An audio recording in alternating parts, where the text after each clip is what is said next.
Hello everyone, Samia here. You are looking at a live feed from the New York Times election walk. Just moments ago you saw the screen change. It went from Ralph Northam leading by 2.5 points to winning the election. The Associated Press has called it. Right now, the total vote count, according to Fox News Channel, 698,385 for the Democrat and 662,506 votes for the Republican. A very tight race, 51% to 48% according to Fox News. It is official. The Democrat will be the new governor of Virginia.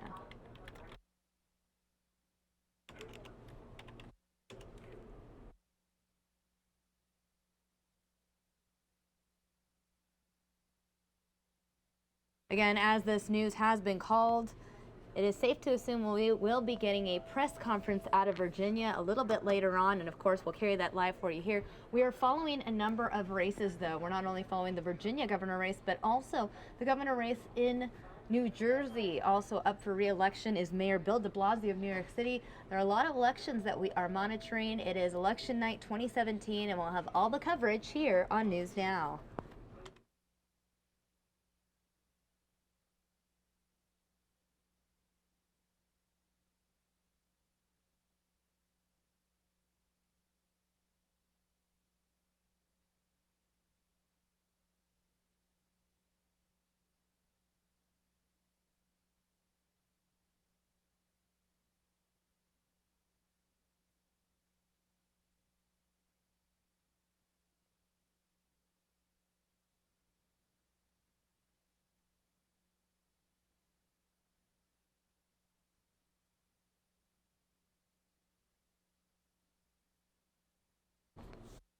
The Virginia Department of Elections has a live results page. This is with 62% of precincts reporting. You can see 51% Democrat lead, 47% for the Republican, a little over a percent for the Libertarian candidate. It is official. The Associated Press has called it. The question is, will we be getting a live feed in soon?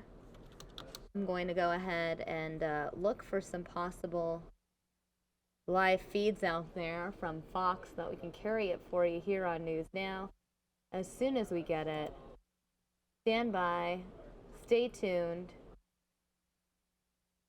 We'll have all that and more here on News Now.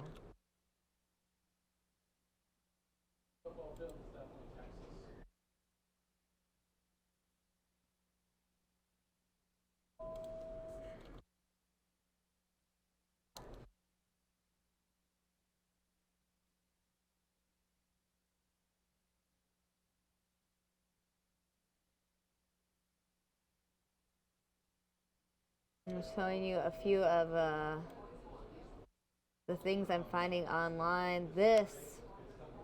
He is the new governor of Virginia. Let's go ahead and watch this video. When you're a pediatrician, you get to hear a lot from kids.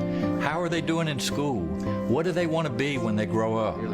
I'm Ralph Northam, and every child in Virginia should know if they work hard, there's a bright future waiting for them. It's why, as governor, I'll work to raise teacher pay, emphasize science and math in our schools, make college more affordable, and provide apprenticeships for high school students. My economic plan is about their future.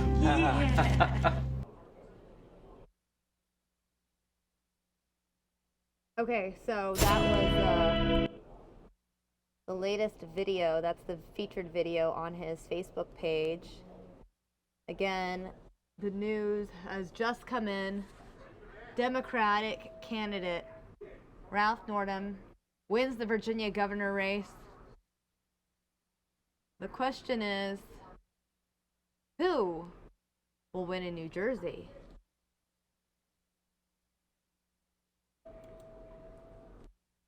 some information about the new governor of Virginia. He has that posted on his Facebook page. His favorite books are To Kill a Mockingbird, Being Mortal, Medicine, and What Matters in the End. His favorite music is country western. Artists he likes are Otis Redding and Jackson Browne. Favorite movie is The Perfect Storm. Favorite TV shows include Fixer Upper, Jeopardy. He really likes Fixer Upper, so he's listed it twice. Nature, then the PBS NewsHour. He enjoys fishing, running, kayaking, and biking. He was Virginia's lieutenant governor. He is a doctor. He attended Virginia Military Institute, went to Eastern Virginia Medical School. He's very Virginian here.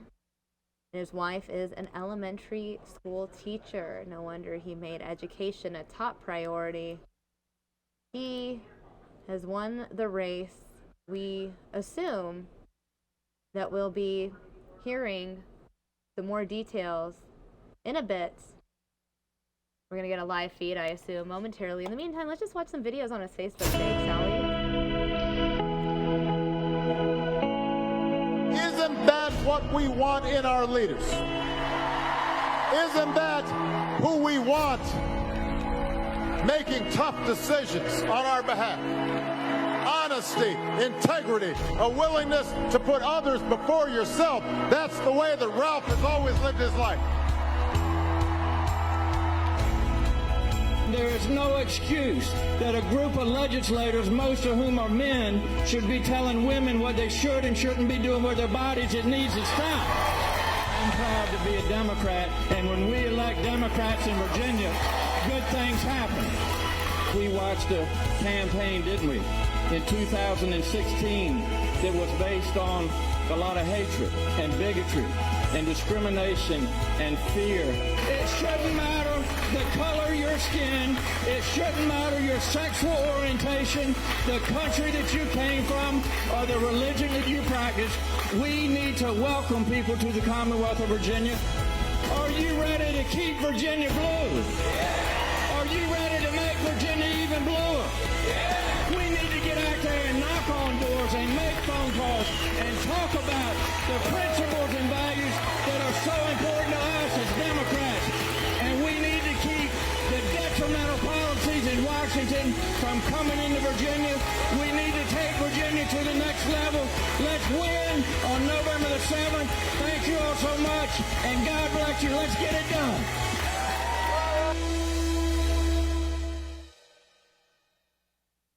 Okay, so that was one of his videos. We're just going to keep going through his Facebook page because there are a number of videos posted on there, and then we will check out. He's our pediatrician, Dr. Ralph Northam.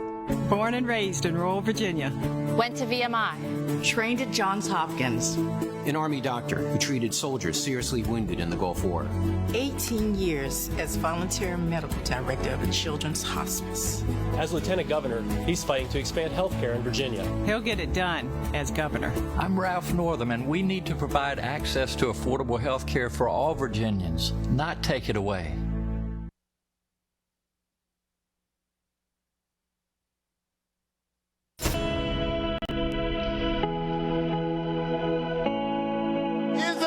What we want in our leaders. Isn't that who we want?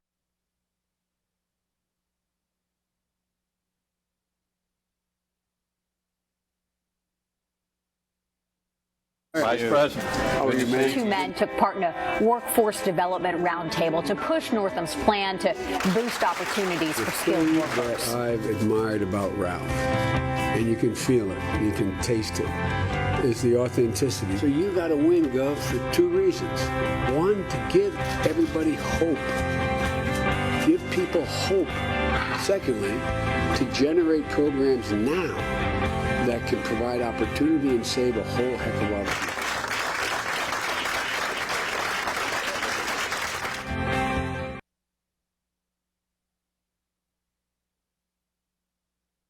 All right, everyone. So those are some of the videos. Looks like there's this one from Fox 5. Guys over here, you can hear them, protesters outside this event saying shame on you. Let's chat with you here. You represent this group of protesters here. What is your name? What group are you with? And why do you think your voice needs to be heard? Well, my name is Luis Aguilar. I'm with Casa in Action. And my voice, but not only my voice, the voice of my community needs to be heard, because we're here for the basic principle, which is the basic principle of human dignity, which is why we're here. When you criminalize my whole community, this is what happens. The community comes and speaks back against the racist politicking of Ed Gillespie. And we're telling voters, go vote on November 7th against his policies and vote for Dr. Northam because of that. Okay, and one more person really quickly. I know you said you're here in your Halloween costume as Enron Ed, but you also do represent a group with a serious message. Very quickly, I'm getting the wrap. Tell me quickly what your message is for Northam supporters and to tell people that you don't think people should vote for Ed Gillespie. We're here because Ed Gillespie represents the worst of both worlds. He's a longtime Washington, D.C. lobbyist, represents the worst of the Republican establishment, and now he wants to bring Donald Trump's divisive, bigoted politics to Richmond, and we know that Virginians deserve better. All right. he has are empty-headed lies about Ralph Northam, who's a veteran and a doctor. All right, thank you so much. I mean, talk about a heated debate. This race is not getting quiet. You got people inside supporting Gillespie, people outside supporting Northam. Back to you, Jim and Sean. Hey, Ronica.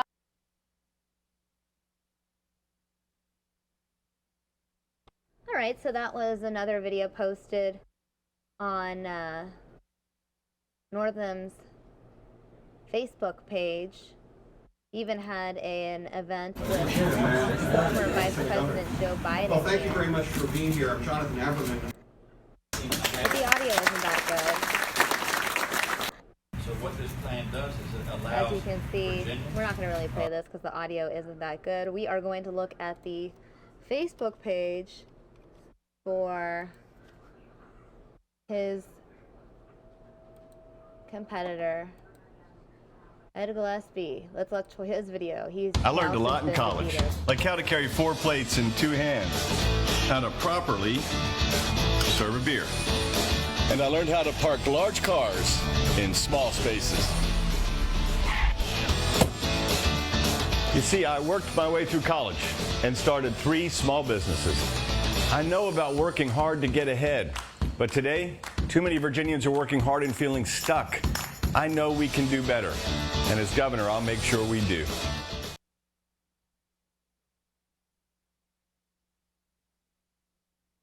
Latest stop is Chesterfield. Come on by. Ed Gillespie would love to get your vote. And we're working hard, getting every last vote we can here. We'll be out there at 7 o'clock, and I am here with my good friend Kirk Cox, the speaker designee. He will be our next speaker, and I hope to be our next governor. Kirk will work with you. How you feel things going today? Ed, I feel great. You've done a great job. We've been in the field all day in Chesterfield. Great turnout, great enthusiasm. We just love the reaction we've gotten, especially for you. So I'm here with the next governor of Virginia, feeling pretty good. And I'm holding his coattails. These are his coattails, and I'm holding them tight. Thanks. Get out and vote if you haven't voted yet. All right, so that was a video posted earlier today on Ed Gillespie's Facebook page. Sue McCullough is running a great campaign and is going to be a great member of our House of Delegates. Strong support out here today, not just from our supporters, but from the voters as they've been coming in. We've been getting a lot of votes. How you feel, Sue? I feel like we got momentum. Yes, we got it. We're going to serve the people of Virginia well together, and if you haven't voted yet, get out there and vote. We need you. Thank you. Again, those were videos that were posted this morning near the polls. Ed Gillespie has been defeated by... My father came to America from Ireland as a boy because his father found work here, and my grandfather was a janitor. My parents didn't go to college. They were 2 of the hardest working people I've ever known. But my parents insisted we go to college, and so took out student loans, and I worked my way through school, all the way through in a lot of different jobs. But one of them was parking cars for the staff that work in the big office buildings on Capitol Hill. Then that led to another job, and eventually I got to serve as counselor to the President of the United States of America, from immigrant janitor to West Wing of the White House in 2 generations' time. It's an incredible country. I want to make sure that our future generations and other families enjoy the blessings of liberty in the way my family has here. The American dream is not just owning your own home, it's not making money, it's making sure that you have those opportunities to fulfill yourself. If I'm entrusted with the governorship, our next generation will continue to do better than the generation that came before us.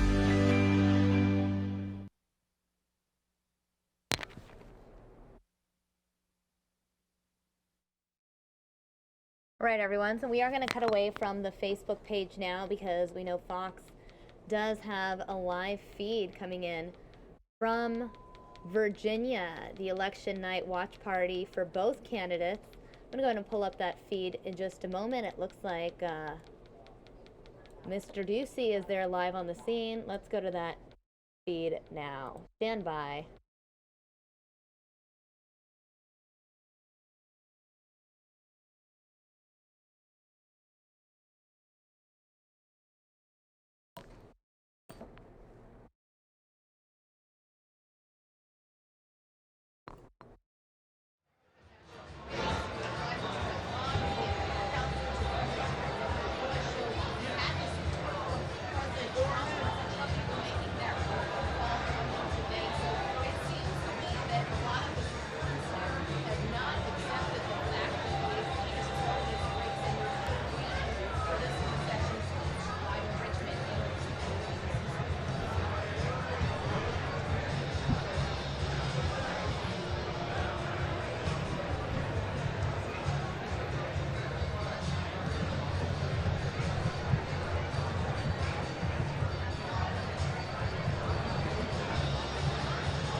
They just want bump shots now.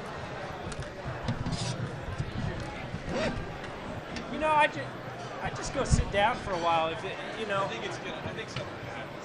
Oh, really?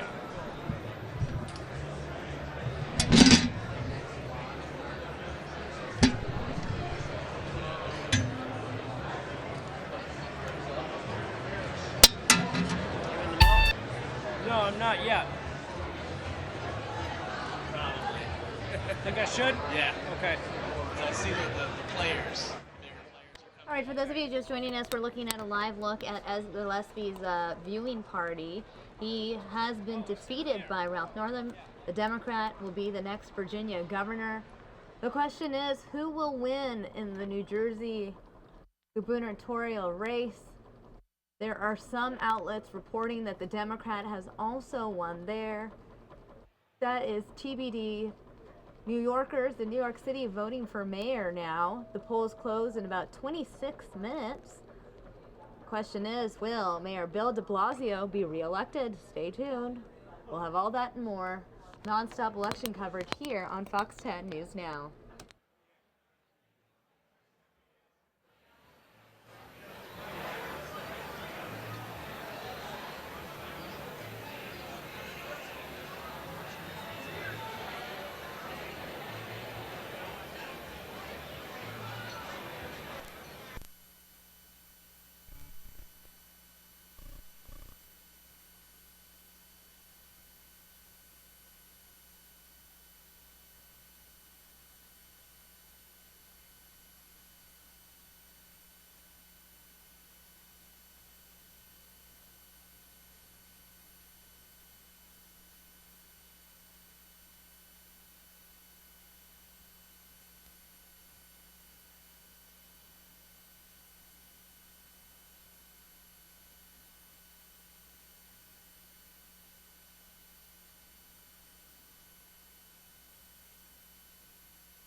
stretch right to Harlem, Hollywood, Jackson, Mississippi. If we show up, we gon' show up. Smoother than a fresh jaw skipper. Come on, I'm too hot. Call the police and that fireman. I'm too hot. I'll make a dragon wanna retire, man. I'm too hot. Tricks say my name, you know who I am. I'm too hot. Am I bad about that money? Break it down. Girls hit you, hallelujah. Girls hit you, hallelujah. Girls hit you, hallelujah.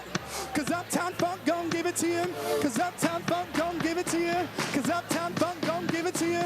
Saturday night and me in the spot. Well, don't believe me, just watch. Come on. Yeah. Oh. Come on, y'all. Don't believe me, just watch. Yeah. Woo. Don't believe me, just watch. Don't believe me, just watch. Don't believe me, just watch. Don't believe me, just watch. Hey, hey, hey, hey. Now, someone told me Justin Fairfax is an alpha. Are there any Alpha Phi Alpha brothers in here? All right. 06 to the brothers in the building. Yes. And AKAs as well. Here we go. Uptown, funk you up. Uptown, funk you up. Say uptown, funk you up. Uptown, funk you up. Say uptown, funk you up. Uptown, funk you up. Yeah. Say uptown, funk you up. Uptown, funk you up. Here we go. Say dance, jump on it. If you sexed and flown it. If you freak it, then own it. I don't brag about it. Come show me. Come on. Woo! Yeah. Don't believe it, just watch. Yeah. Yeah. I'm loving this.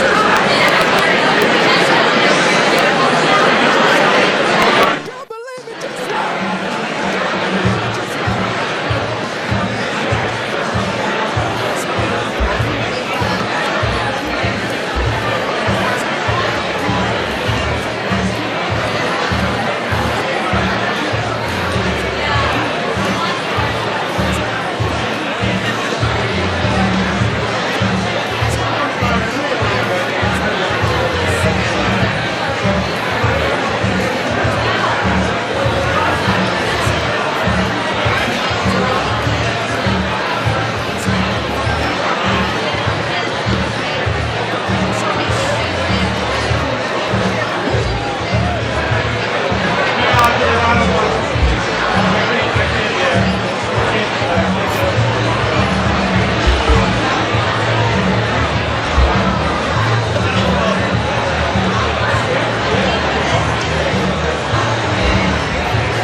So it looks like Democrats have won both governor races today in Virginia and New Jersey.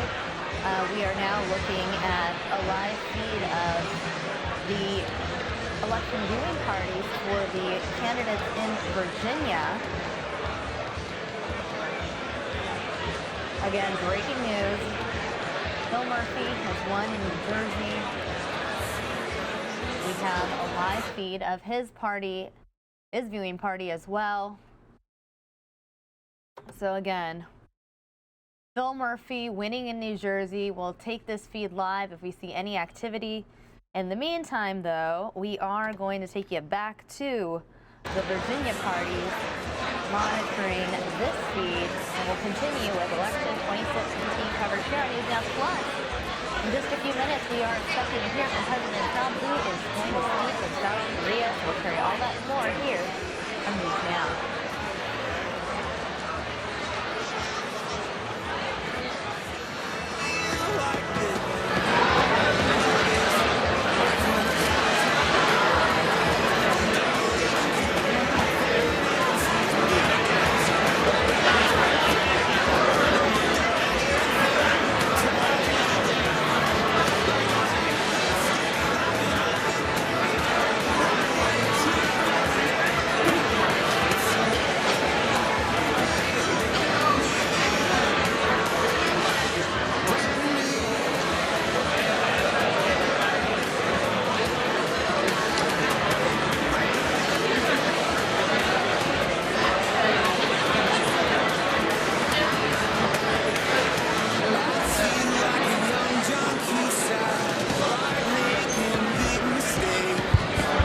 We're going to get started in just a moment.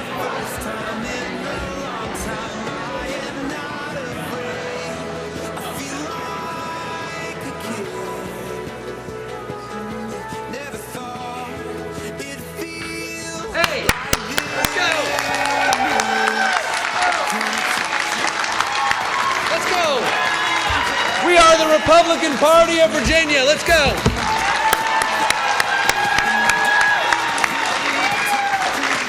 I will never stop fighting for this party. And I know everybody in this room will never stop fighting for this party. Every single one of you in this room. Every single one of our people in the grassroots outside this room. From Loudoun, down to Virginia Beach, over to Pulaski, down to Danville. We gave everything we had last year, this year, and years to come. And we will continue to do that every single year.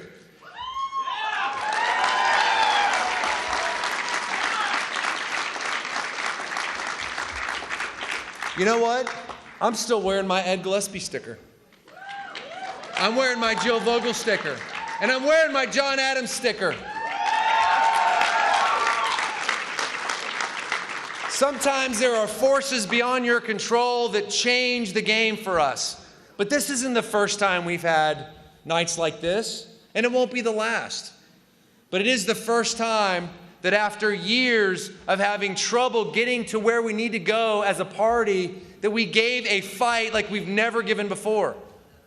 So it is my honor to introduce a man who I respect. I'm an attorney, as many of you know, and I look up to very few people in my profession. But one of them that I look up to more than anyone, who I've gotten to know on this campaign trail, and I am honored to call him my friend, John Adams. John?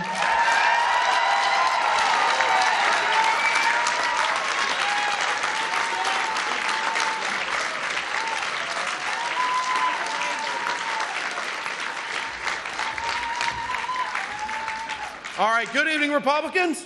All right. First of all, I want to congratulate Mark on his re-election. And, I want to thank everyone in this room.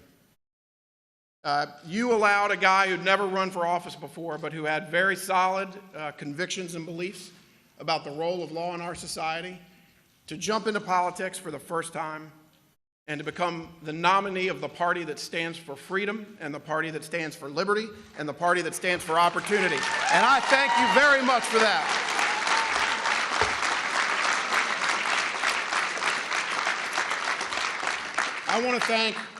I I want to thank my team that worked tirelessly, and for the rest of my life, I will be absolutely, undeniably, unremittingly proud of the campaign that we ran. So I want to thank my team for all the work they did.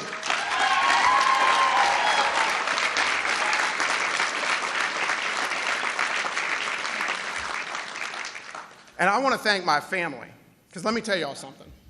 I've never done this before.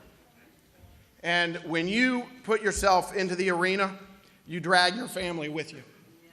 You drag your wife, you drag your kids, you drag your in-laws, right?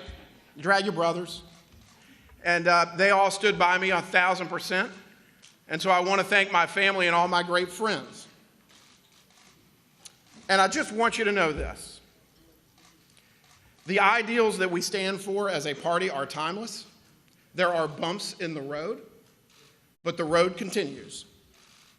And this starts again tomorrow, standing up for what we believe in, standing up for what we know is right, and convincing our fellow citizens that it's the principles this party is founded on that will lead to greater freedom and greater opportunity and greater equality for all. So thank you all. God bless you, and thank you for giving me this tremendous honor. Thank you.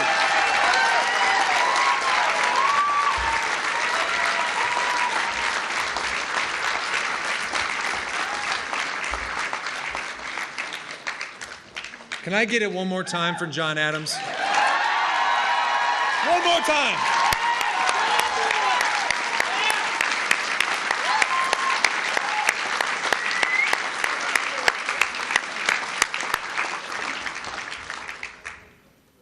Now I want to introduce to you somebody who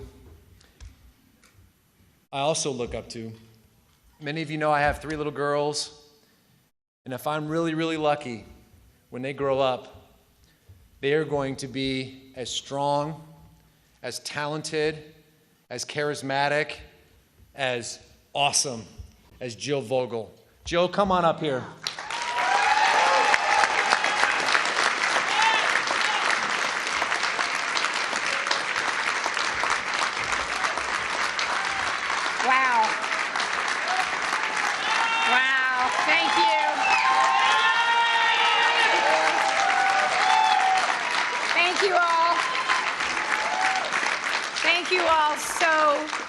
Much.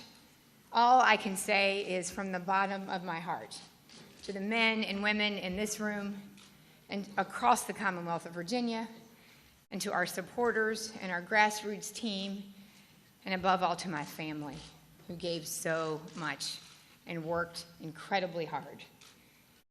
All I can say is we left it all on the field. We really, really, really did. And I said this, thank you.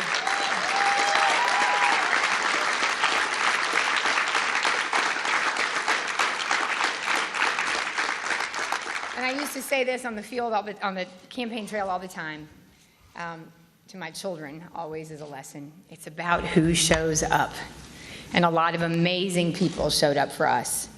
Every day as we campaigned around the Commonwealth of Virginia for months and months and months. And also on Election Day, people volunteered across the Commonwealth of Virginia. And we didn't win, but it's not always about winning and losing. It's about making your campaign mean something. And I hope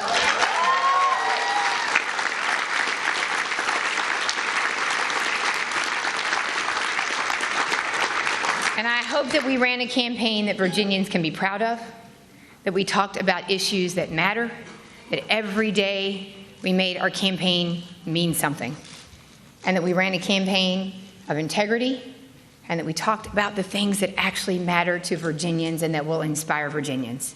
And that starting tomorrow, the issues that we talk about will be the issues that will move Virginians to do more and to do better and to reach deeper and to actually solve real problems and not be about division, but be about solutions. And so I just want to say to everybody who helped us, to everybody who was inspiring and uplifted us and who made this mean something, thank you from the bottom of my heart. And to my precious family who was willing to miss me when I wasn't there, to go across the Commonwealth of Virginia, to have fun, to have some days that were hot and sweaty on the trail, but who also, I hope, meant something to them. I say thank you to my dear husband, Alex, and to my children, and again, to all of you. And so tomorrow we'll get up, we'll make it mean something, we'll keep working for the Commonwealth of Virginia, and just thank you all again so much for everything. Thank you.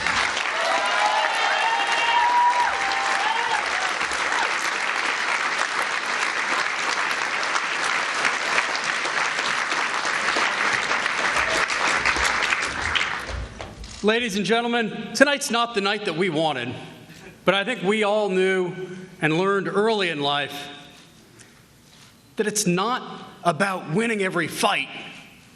It's about fighting. You might not win every fight in your life, but you've got to fight. And boy, did our ticket ever fight. Can we hear it one more time for Jill Vogel? Can we hear it one more time for John Adams?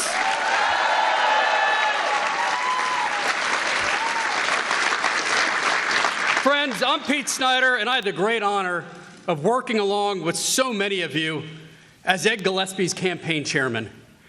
And boy, did Ed make us proud.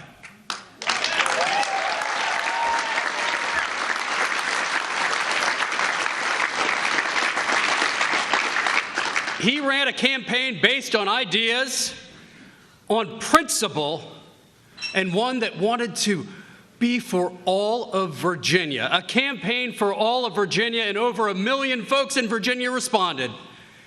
And I got to tell you, I'm just so proud, like all of you are, all of us are, of a man who has a servant's heart and a spine of steel. Ladies and gentlemen, Ed Gillespie.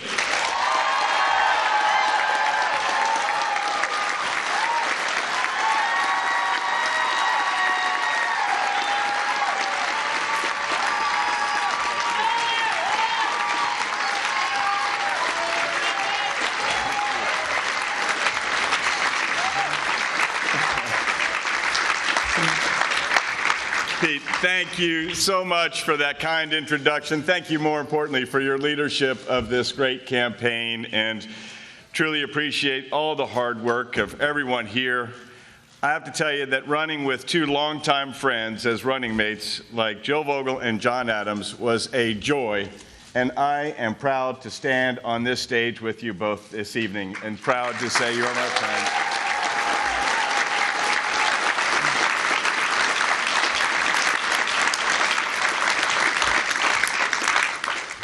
I just called Lieutenant Governor Ralph Northam to congratulate him on becoming Governor-elect Ralph Northam, and to wish him and Pam and their family all of our best from Kathy and me.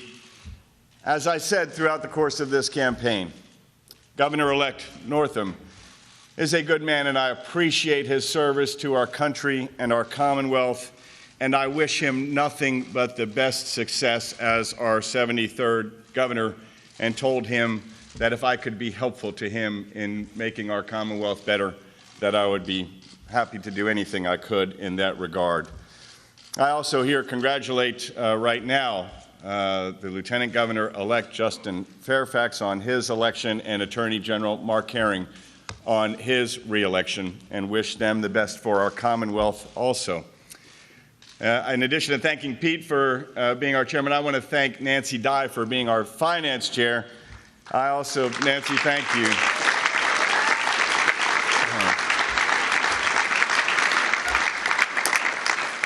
And as you all know, we had a very policy-focused campaign. 21 detailed, specific policy recommendations.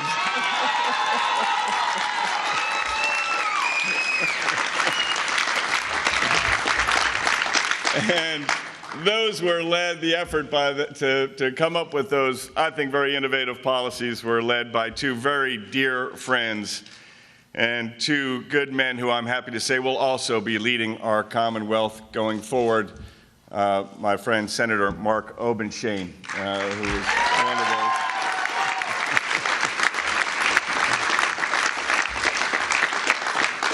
and my friend Speaker-designee Kirk Cox, who will be a great Speaker of the House for the people of the Commonwealth.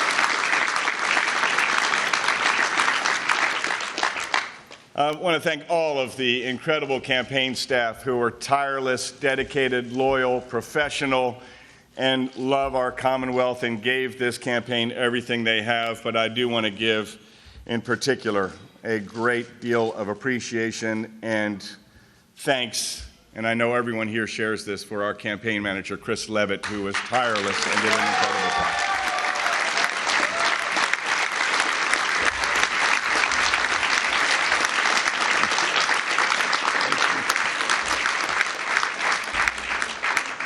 And the woman who wrote all of those 21 specific, detailed policy proposals, our policy director, Janera Peck, who is a phenomenon.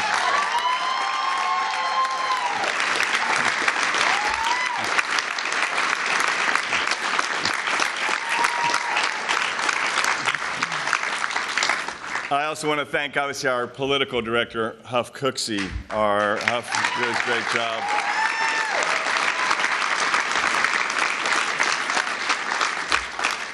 Our digital director, Eric Wilson, communications director, Dave Abrams.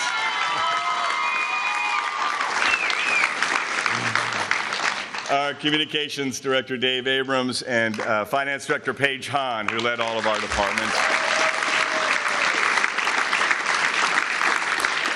And I'm going to kind of draw the line at those department heads, but all of the staff who truly made me proud every day and did an incredible job. But I also clearly have to thank with all of my heart the incredible, dedicated volunteer army that were so active all across the Commonwealth and uplifted me everywhere I went, who made me just want to run a campaign to make them proud.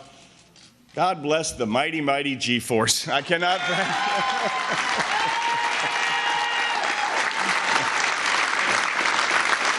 honestly, dedicated, great Virginians. And look, I also want to thank all those who voted today on both sides. Clearly, thank you for voting and loving our Commonwealth. Obviously, wish it had gone the other way, but I thank those who voted and cast votes, even for, obviously, those who won today.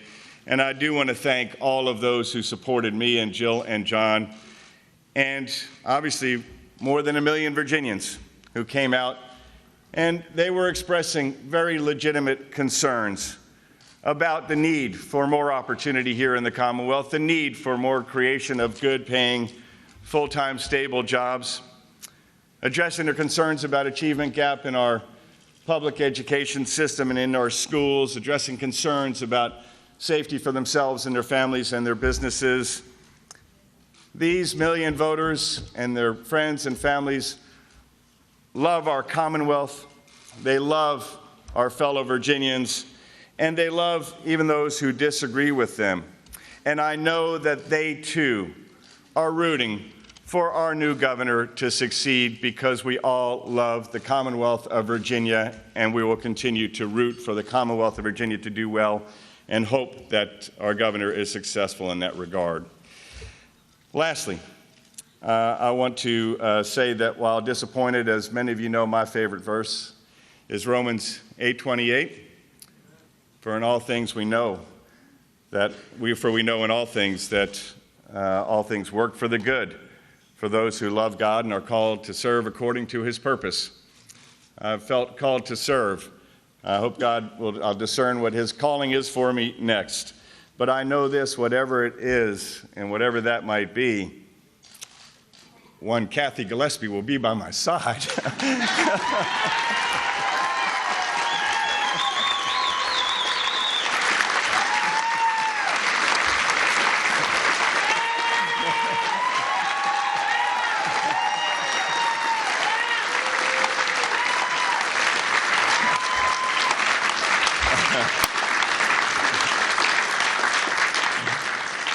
And that is a blessing. And so, and let me say to our children and my children are a blessing, including Molly, Molly's representing here tonight for the children.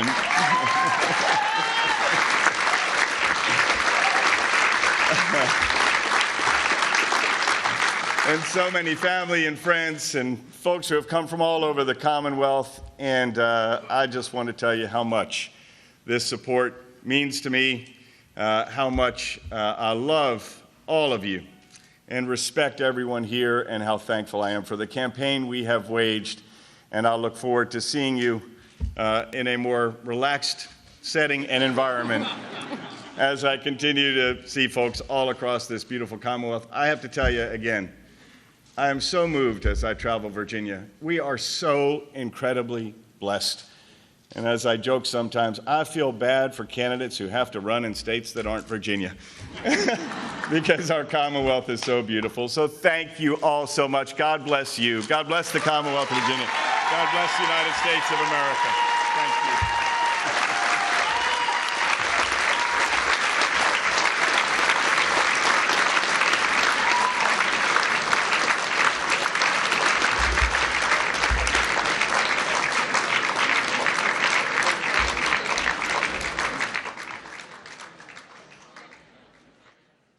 All right, viewers, so you just listened to Ed Gillespie, the Republican candidate for governor in Virginia, speaking. He has conceded the winner of this race is Democrat Ralph Northam. Here is a quick look at the Northam We are standing for party. our ticket. This is a quick look at the party in Virginia celebrating Northam's win for governor. However, we are also on Trump watch out of South Korea. Any moment now, President Trump will be addressing the Korean National Assembly in Seoul. This is a live look there. We're going to do picture-in-picture for a bit. We'll monitor both the Northam party as well as the feed out of Korea. Take you there to this party now. Because tomorrow, the real work begins, where we make good on our promises and bring good policy to the Commonwealth of Virginia. It was my absolute pleasure to be one of the co-chairs for the Ralph Northam for Governor campaign because of the man and his values and his integrity and his heart and his fight for this Commonwealth, and he is going to be an amazing governor. This message will resonate for decades, and that's because of you. So we want to say again, congratulations to Governor-elect Ralph Northam, Lieutenant Governor-elect Justin Fairfax, and Attorney General-elect Mark Herring. And Virginia, this is just the beginning.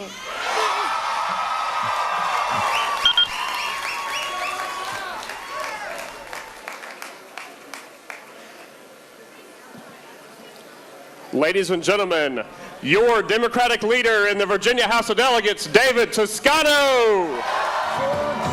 We were born to be fighters. We are strong, we're survivors. Good evening, fellow Democrats. How sweet it is. They not yet. They got to count all the votes first.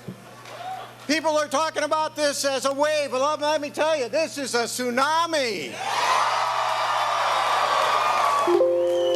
And people all across this country are looking at Virginia to see what we did here today in the weeks and the months in advance, starting the day after Donald Trump got elected to the presidency of the United States. You know, I don't know if you know this yet, but we're now at about 10 seats up in the House of Delegates. And we are still counting votes, my friends. But I'll tell you, we do not do it alone. You know, I see a lot of my colleagues out there. They're all sprinkled there.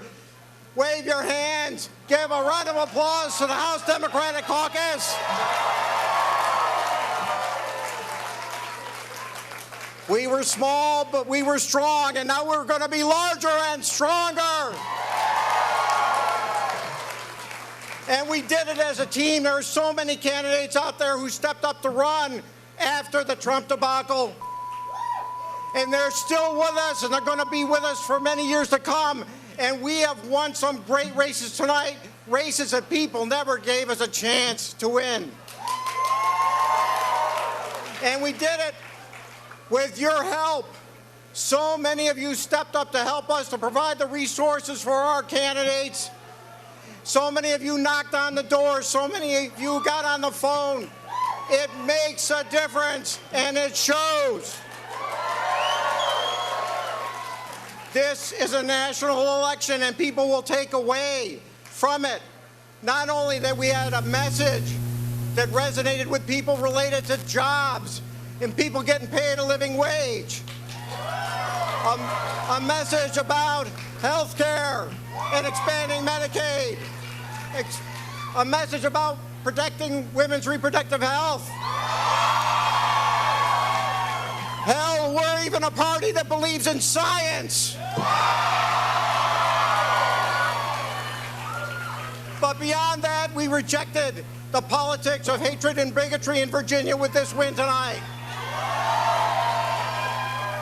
And we are showing people around this country that here in Virginia, here are people with a vision.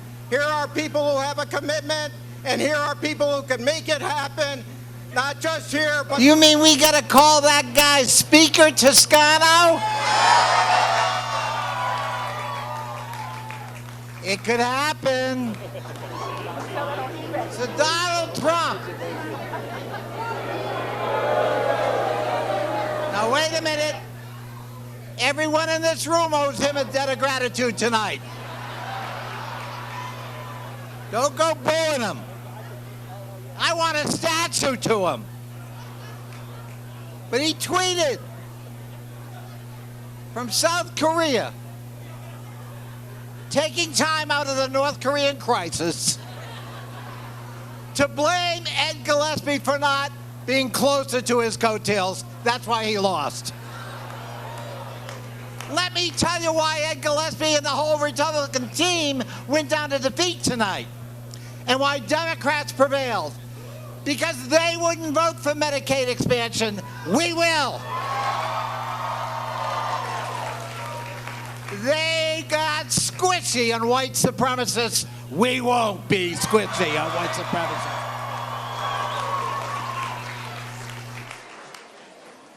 They played one group against another and played ethnic fear, and you know what?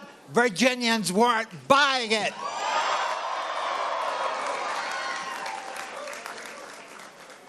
This isn't just another political victory.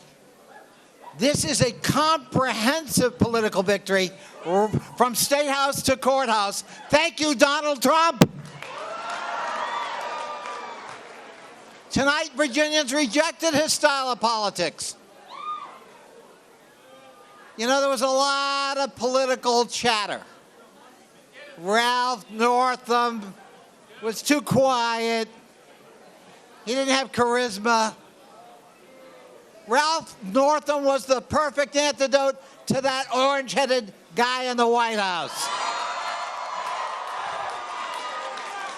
Steady, calm, reasonable, listens, grows. And Virginians decided we've had enough of that, and we want this.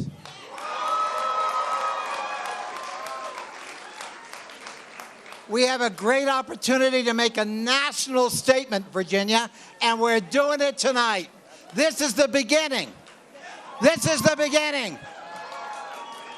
We choose to resist by voting. And look out 2018 at those midterms. God bless Virginia. God bless the United States of America.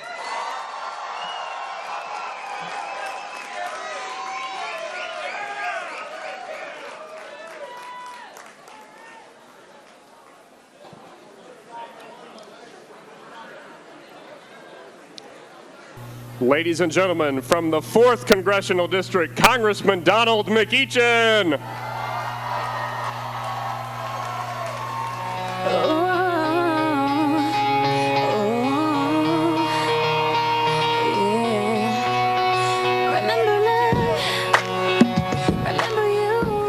It is a great night. You know, I'm sort of amused by listening to all the talking heads as they try to come up with excuses for what happened tonight. Can you hear me now? I'm sort of amused by all the talking heads as they try to come up with excuses as to what happened tonight. But what really happened tonight is we had 3 outstanding candidates at the top of our... All right, everyone, I am recording the feed from this Northam party. We can always watch it a little bit later on. But in the meantime, I want to take you guys in full to South Korea, the feed from there. You can see Jared Kushner there, many of President Trump's closest associates there in South Korea, Seoul. President Trump expected to speak any moment now to the Korean National Assembly during his Asia trip. We'll carry it live for you in full here on News Now.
Now, President Trump and Mrs. Trump are entering the main chamber.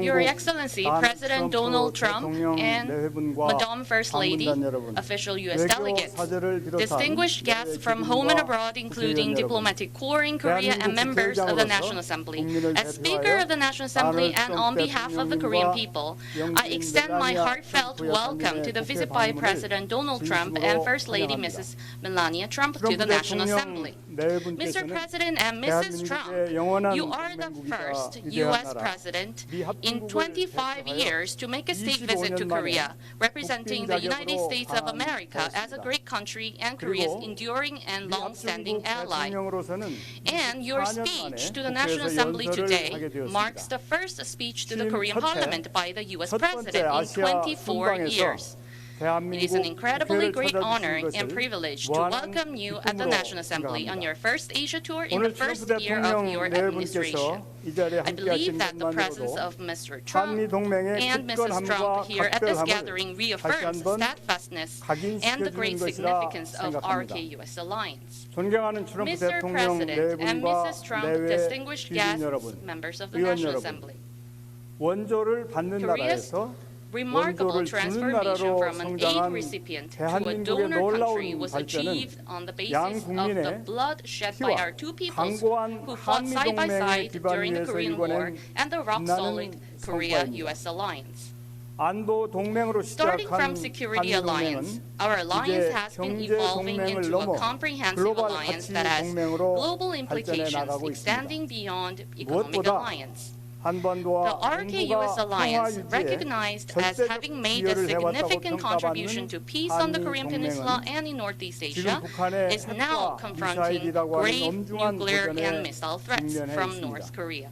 그간 한미 Our two 양국은 countries have 북한 핵 worked 위협을 closely 억제하고 together to deter the 한반도 growing 비핵화의 nuclear threat 평화적 from North 달성을 Korea 위해 and to 함께 achieve the peaceful 달려왔습니다. denuclearization of the Korean 특히 Peninsula. 대통령 As 취임사에서 articulated by your 행동할 inaugural 시간이 address where you 도래했다고 said, 강조하신 now 트럼프 arrives the hour 대통령께서는 of action. 역대 Mr. 그 President 어떤 is 미 acting 중국 with great 대통령보다 determination and 북한 핵 commitment to 문제를 make the North Korean nuclear issue 최우선적으로 a top 해결하려는 priority 의지와 like no other 노력을 U.S. president in 행동으로 history. 보여주고 계십니다.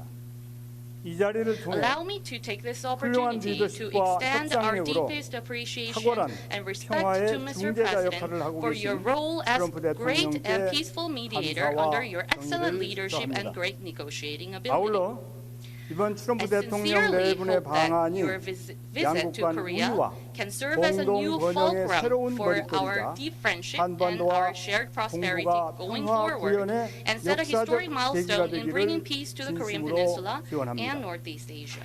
트럼프 대통령님의 Before we 연설에 invite 앞서 President Trump to deliver a speech, 아름다움과 let me 지혜를 introduce you to 겸비하신 First Lady 멜라니아 Mrs. Melania 트럼프 Trump, who is 여사님을 beautiful and 소개하고자 합니다. wise. 여사님, Mrs. Trump, 잠시 may I ask 일어나셔서 you to briefly 우리의 rise from the 따뜻한 seat to 환영을 accept our 받아주시면 warm welcome? 감사하겠습니다. Thank you.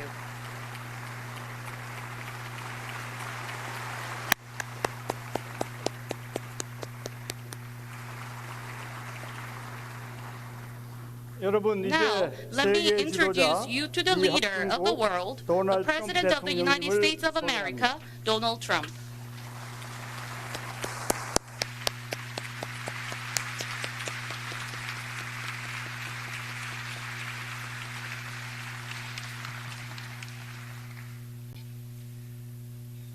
Assembly Speaker Chung, distinguished members of this Assembly, ladies and gentlemen, thank you for the extraordinary privilege to speak in this great chamber and to address your people on behalf of the people of the United States of America.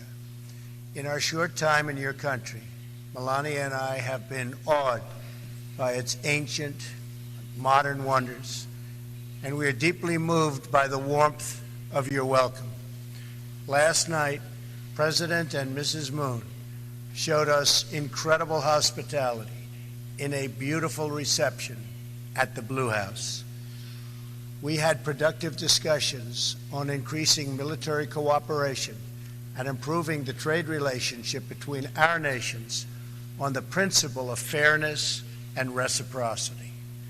Through this entire visit, it has been both our pleasure and our honor to create and celebrate a long friendship between the United States and the Republic of Korea. This alliance between our nations was forged in the crucible of war and strengthened by the trials of history. From the Incheon landings to Pork Chop Hill, American and South Korean soldiers have fought together, sacrificed together, and triumphed together. Almost 67 years ago, in the spring of 1951, they recaptured what remained of this city where we are gathered so proudly today. It was the second time in a year that our combined forces took on steep casualties to retake this capital from the communists. Over the next weeks and months, the men soldiered through steep mountains and bloody, bloody battles. Driven back at times, they will their way north to form the line that today divides the oppressed and the free. And there, American and South Korean troops have remained together holding that line for nearly 7 decades.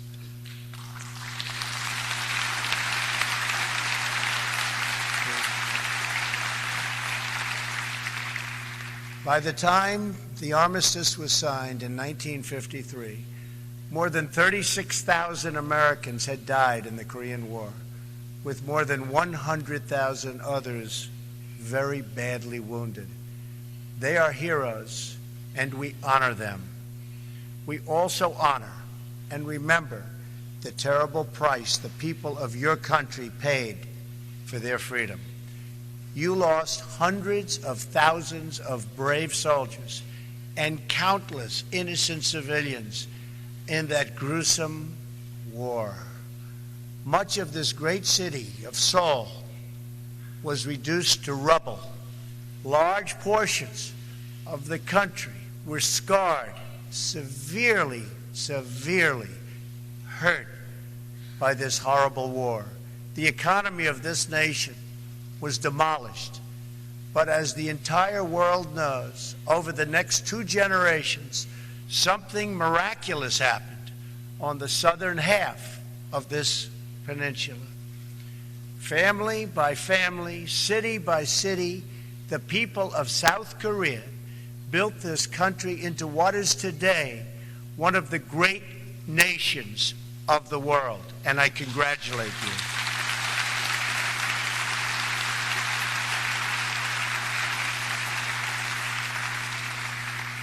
In less than 1 lifetime, South Korea climbed from total devastation to among the wealthiest nations on earth.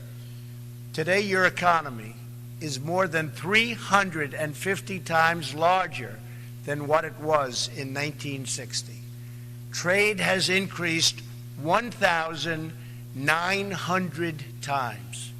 Life expectancy has risen from just 53 years to more than 82 years today. Like Korea, and since my election exactly 1 year ago today, I celebrate with you.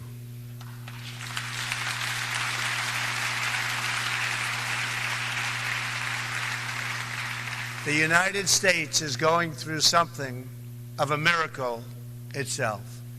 Our stock market is at an all-time high. Unemployment is at a 17-year low. We are defeating ISIS. We are strengthening our judiciary, including a brilliant Supreme Court justice, and on and on and on. Currently stationed in the vicinity of this peninsula are the 3 largest aircraft carriers in the world, loaded to the maximum with magnificent F-35 and F-18 fighter jets. In addition, we have nuclear submarines appropriately positioned. The United States, under my administration, is completely rebuilding its military and is spending hundreds of billions of dollars to the newest and finest military equipment anywhere in the world being built right now. I want peace through strength.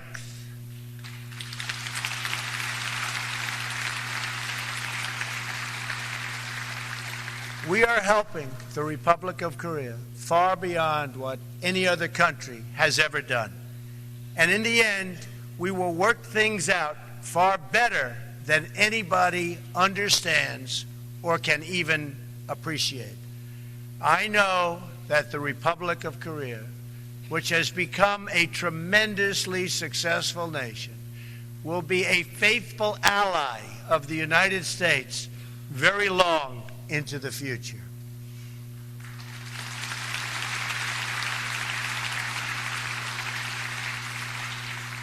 What you have built is truly an inspiration.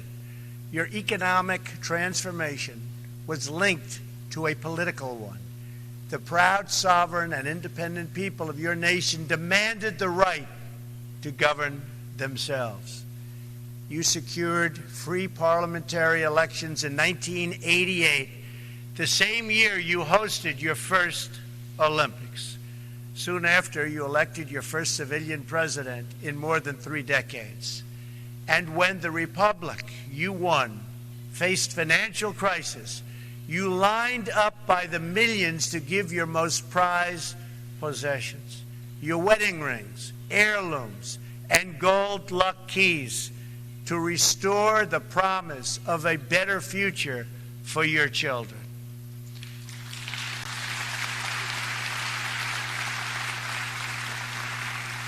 Your wealth is measured in more than money.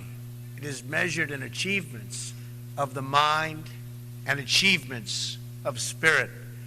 Over the last several decades, your scientists have engineered so many magnificent things. You've pushed the boundaries of technology, pioneered miraculous medical treatments, and emerged as leaders in unlocking the mysteries of our universe. Korean authors penned roughly 40,000 books this year. Korean musicians fill concert halls all around the world. Young Korean students graduate from college at the highest rates of any country. And Korean golfers are some of the best on earth.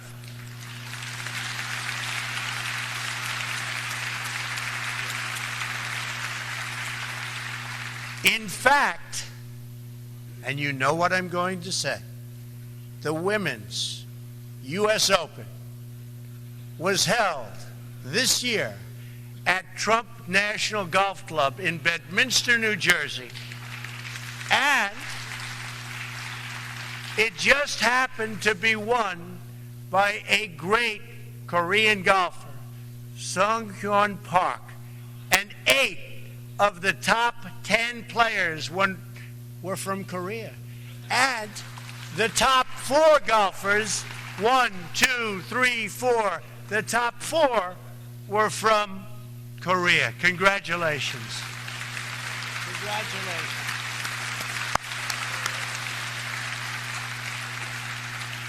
And that's something. That is really something.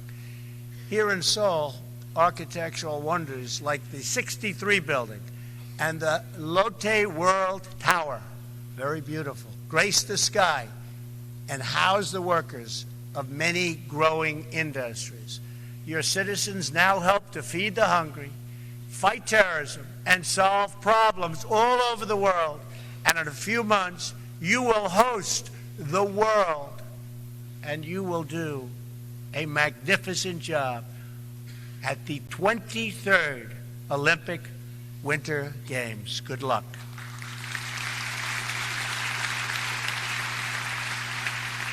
The Korean miracle extends exactly as far as the armies of free nations advanced in 1953, 25 miles to the north.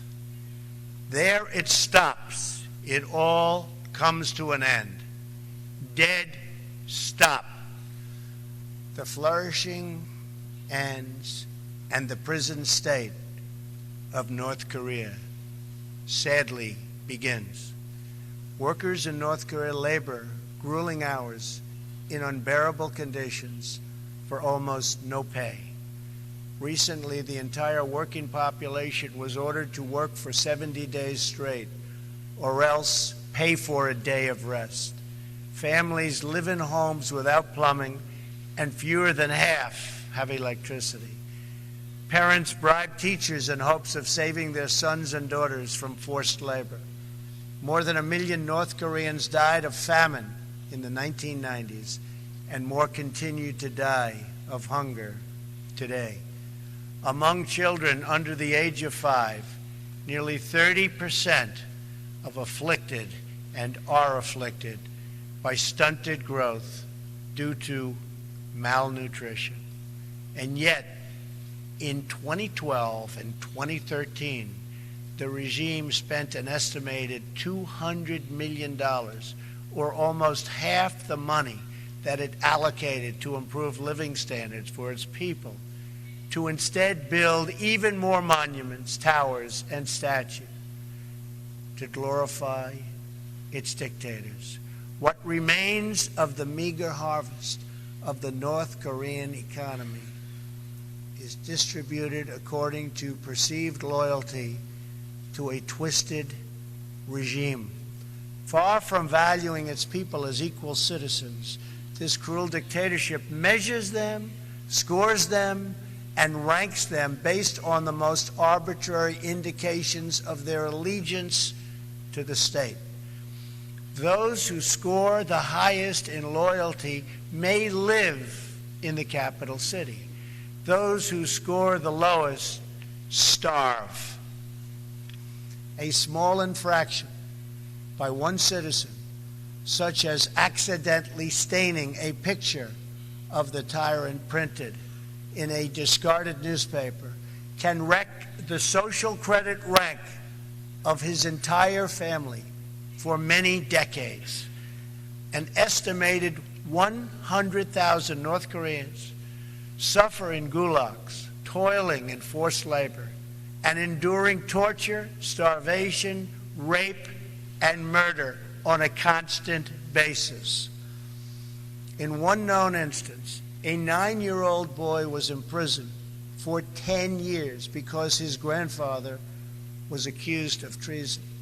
In another, a student was beaten in school for forgetting a single detail about the life of Kim Jong-un. Soldiers have kidnapped foreigners and forced them to work as language tutors for North Korean spies. In the part of Korea that was a stronghold for Christianity before the war, Christians and other people of faith who were found praying or holding a religious book of any kind are now detained, tortured, and in many cases, even executed. North Korean women are forced to abort babies that are considered ethnically inferior. And if these babies are born, the newborns are murdered. One woman's baby, born to a Chinese father, was taken away in a bucket. The guard said it did not deserve to live because it was impure. So why would China feel an obligation to help North Korea? The horror of life in North Korea is so complete that citizens pay bribes to government officials to have themselves exported aboard as slaves. They would rather be slaves than live in North Korea. To attempt to flee is a crime punishable by death. One person who escaped remarked, "When I think about it now, I was not a human being. I was more like an animal. Only after leaving North Korea did I realize what life was supposed to be." And so, on this peninsula, we have watched the results of a tragic experiment in a laboratory of history. It is a tale of one people, but two Koreas.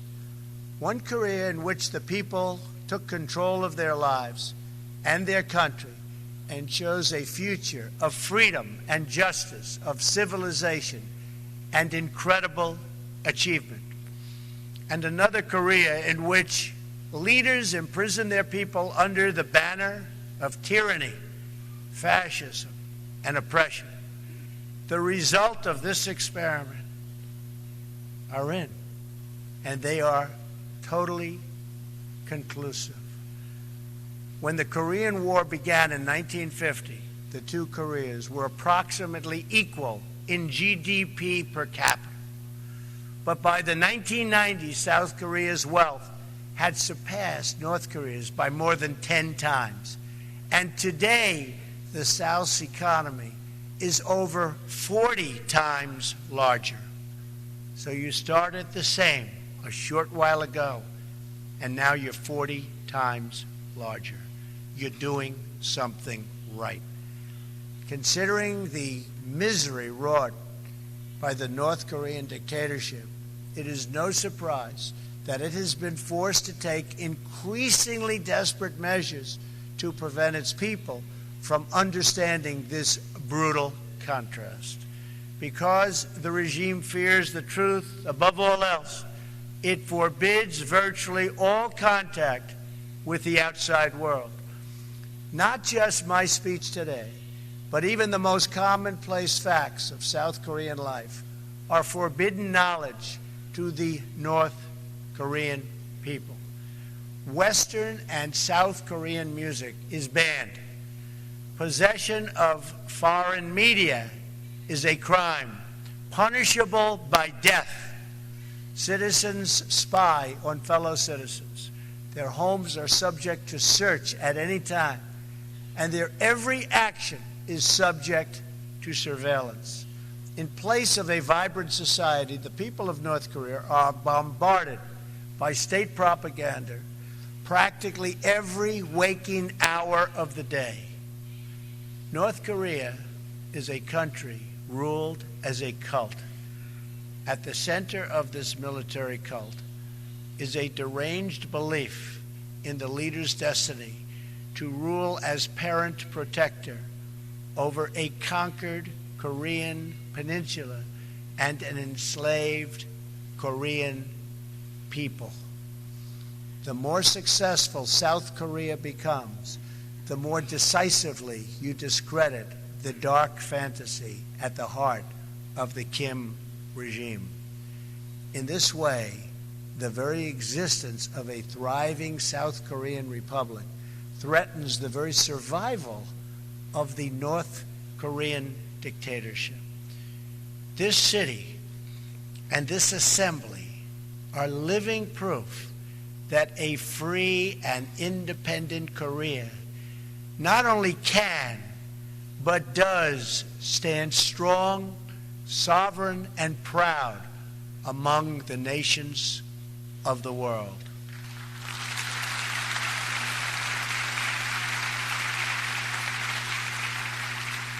Here, the strength of the nation does not come from the false glory of a tyrant. It comes from the true and powerful glory of a strong and great people, the people of the Republic of Korea.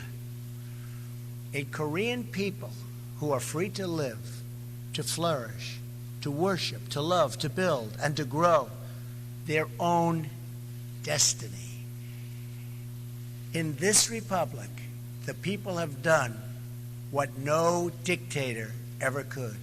You took, with the help of the United States, responsibility for yourselves and ownership of your future. You had a dream, a Korean dream, and you built that dream into a great reality. In so doing, you performed the miracle on the Han that we see all around us, from the stunning skyline of Seoul to the plains and peaks of this beautiful landscape. You have done it freely. You have done it happily. And you have done it in your own very beautiful way. This reality, this wonderful place, your success, is the greatest cause of anxiety, alarm, and even panic to the North Korean regime.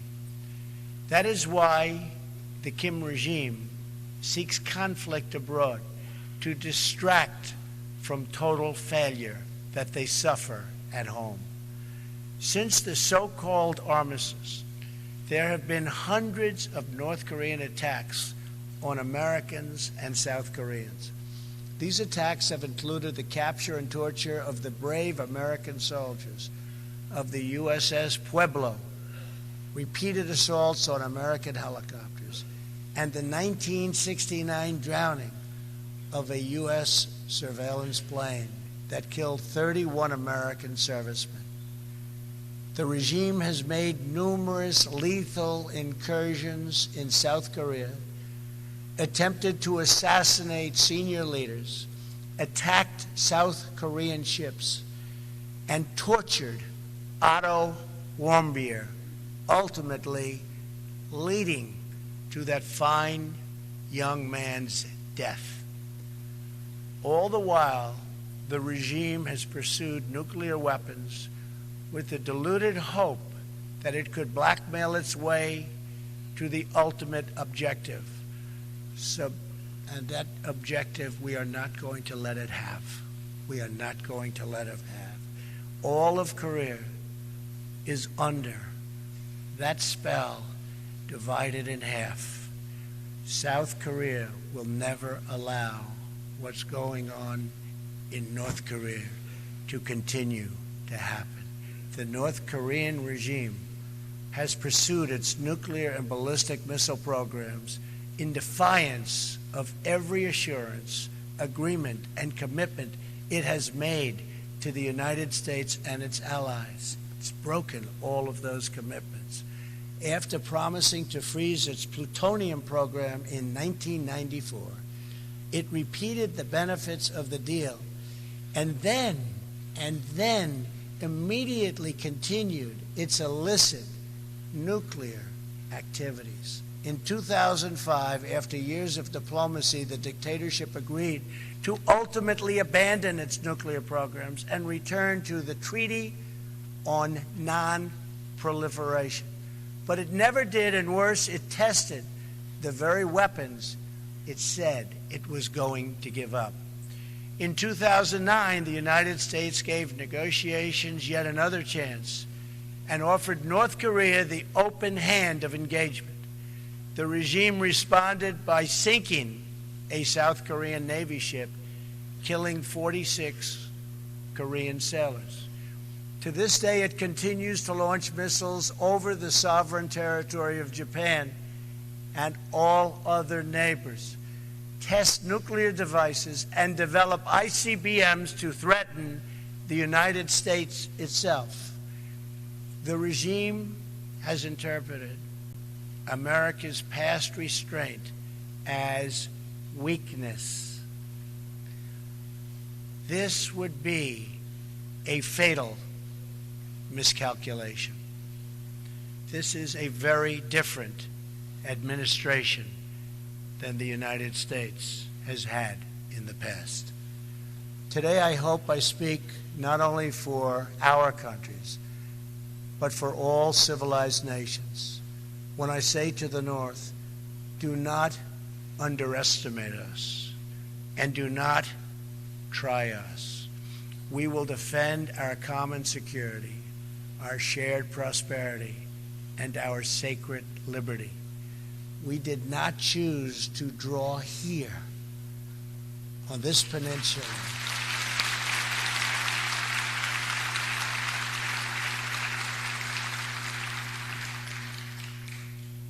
this magnificent peninsula, the thin line of civilization that runs around the world and down through time.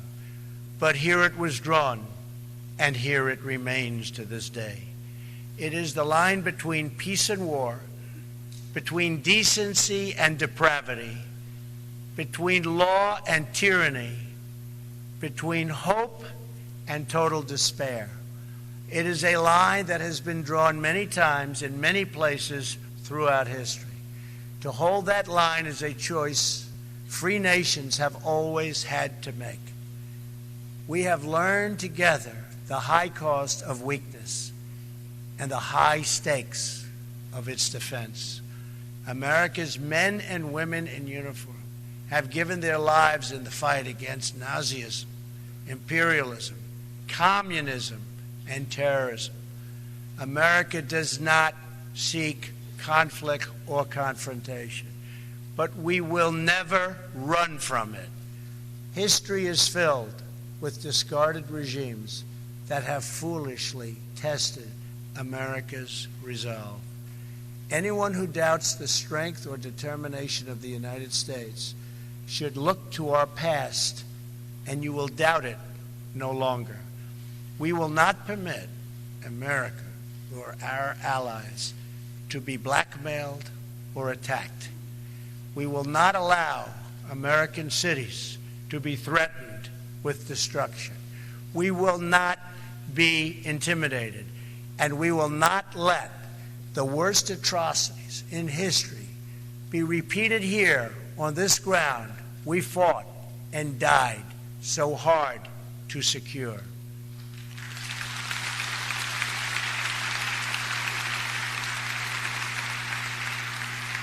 That is why I come here, to the heart of a free and flourishing Korea, with a message for the peace-loving nations of the world. The time for excuses is over. Now is the time for strength. If you want peace, you must stand strong at all times. The world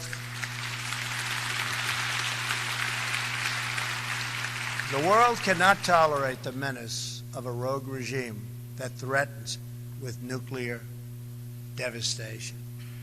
All responsible nations must join forces to isolate the brutal regime of North Korea, to deny it, and any form of it, you cannot support, you cannot supply, you cannot accept. We call on every nation, including China and Russia, to fully implement UN Security Council resolutions, downgrade diplomatic relations with the regime, and sever all ties of trade and technology. It is our responsibility and our duty to confront this danger together, because the longer we wait, the greater the danger grows and the fewer the options become.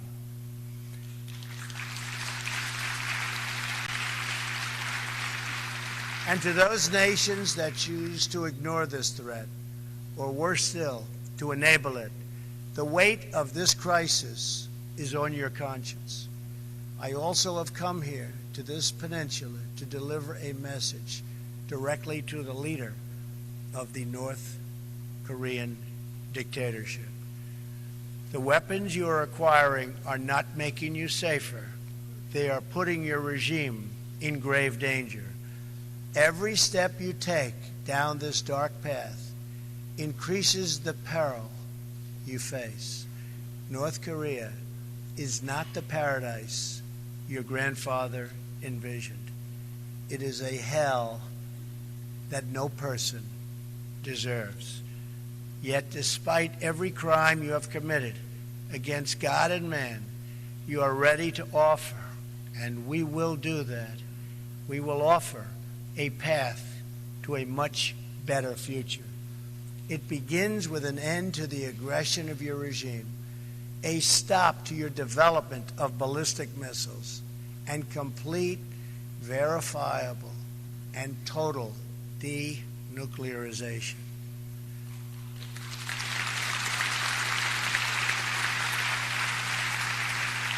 A skytop view of this peninsula shows a nation of dazzling light in the south and a mass of impenetrable darkness in the north. We seek a future of light, prosperity, and peace, but we are only prepared to discuss this brighter path for North Korea if its leaders cease their threats and dismantle their nuclear program. The sinister regime of North Korea is right about only one thing. The Korean people do have a glorious destiny, but they could not be more wrong about what that destiny looks like. The destiny of the Korean people is not to suffer in the bondage of oppression, but to thrive in the glory of freedom.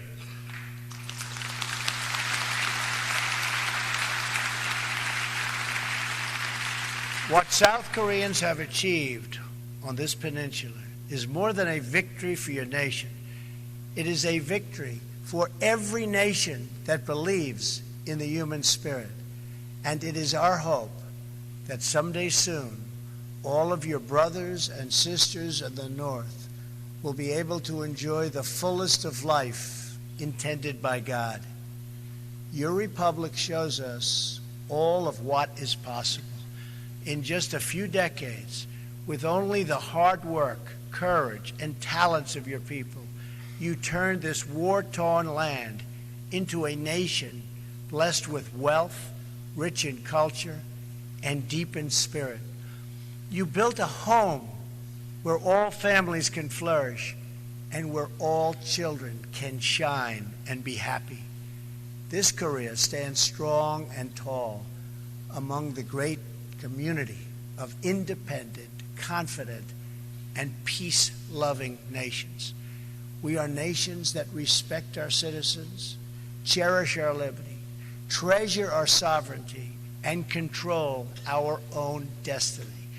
We affirm the dignity of every person and embrace the full potential of every soul. And we are always prepared to defend the vital interests of our people against the cruel ambition of tyrants. Together we dream of a Korea that is free, a peninsula that is safe, and families that are reunited once again. We dream of highways connecting north and south, of cousins embracing cousins, and this nuclear nightmare replaced with the beautiful promise of peace. Until that day comes, we stand strong and alert. Our eyes are fixed to the north and our hearts praying for the day when all Koreans can live in freedom. Thank you. God bless you. God bless the Korean people. Thank you very much. Thank you. Thank you very much.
All right, everyone, it looks like we have lost our satellite feed from Korea, so I'm going to take you back to Virginia, where we're watching the Northam Victory Party.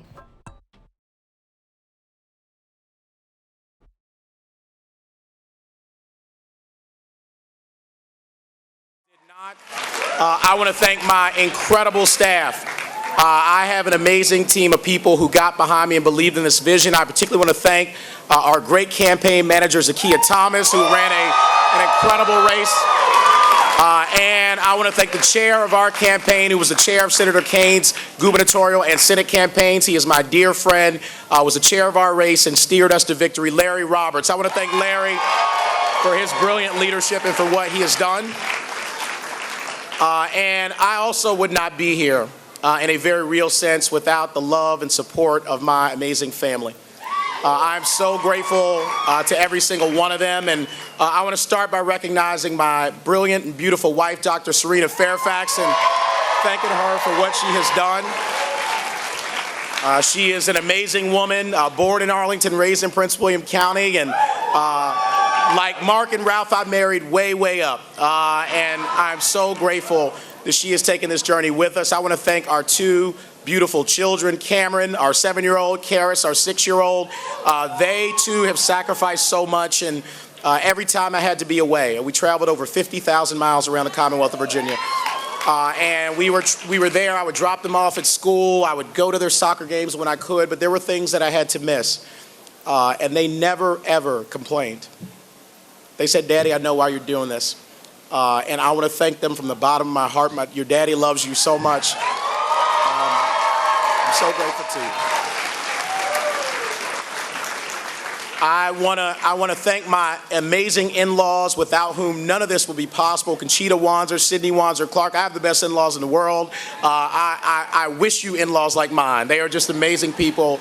And my wife's incredible siblings. And of course, I have to thank my mother, Charlene Fairfax, without whom I would not be here.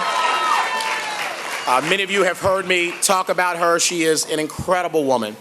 And she has provided a bright light in our family for many, many years. I also want to thank and recognize my great dad, Roger Fairfax Sr.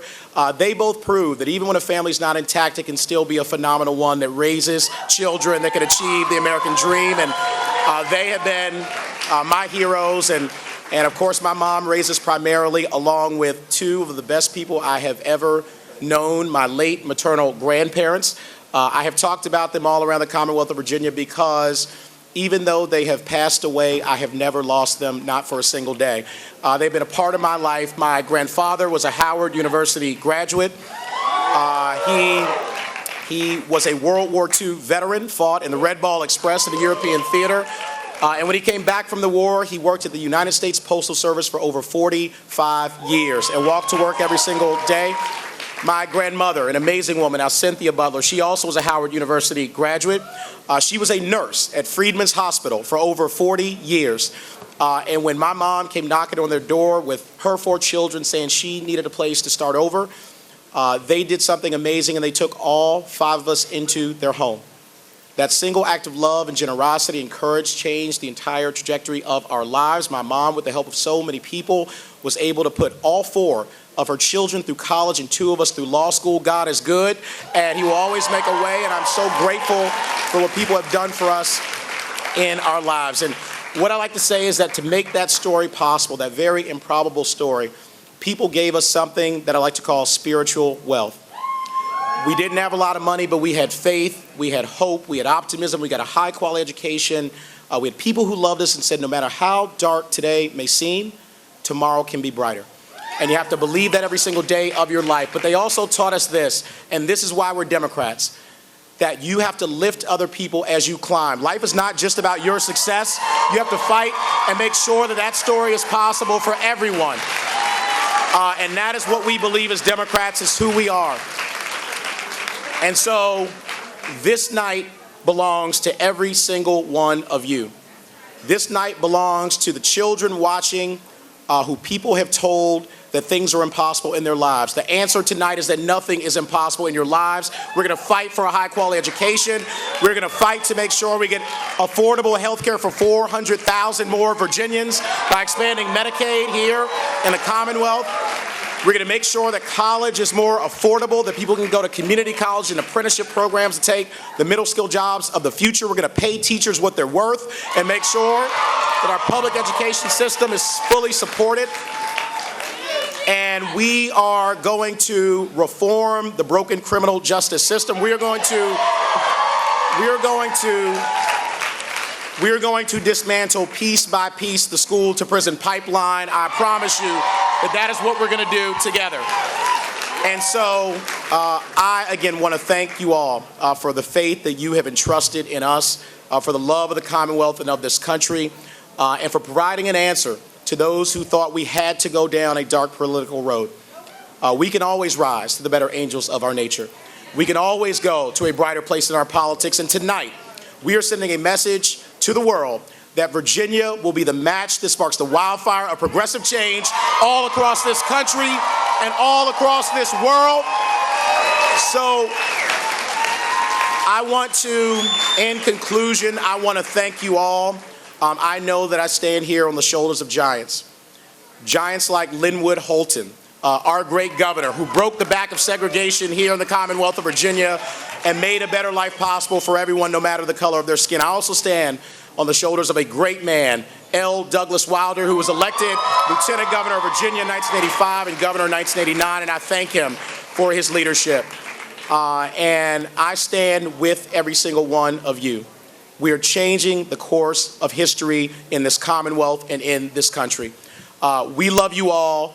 Let's get to work. Let's change the future for all of our families. God bless you.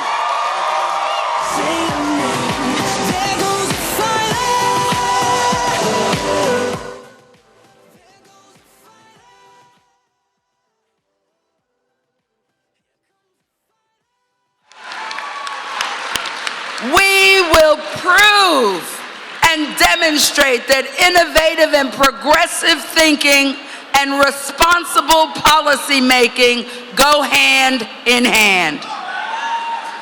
We will prove that open hearts will accomplish more than closed minds. And we will prove that New Jersey is as good as its people and as good as its word. Working alongside Phil Murphy, Governor Phil Murphy, I know that we can. At every stage of service, I have never, ever forgotten who elected me. And it is you, the 9 million people who call our state home, who I look forward to continuing to serve as your Lieutenant Governor. I thank you for your confidence. Thank each and every one of you. May God bless you, and may God continue to bless New Jersey and these United States.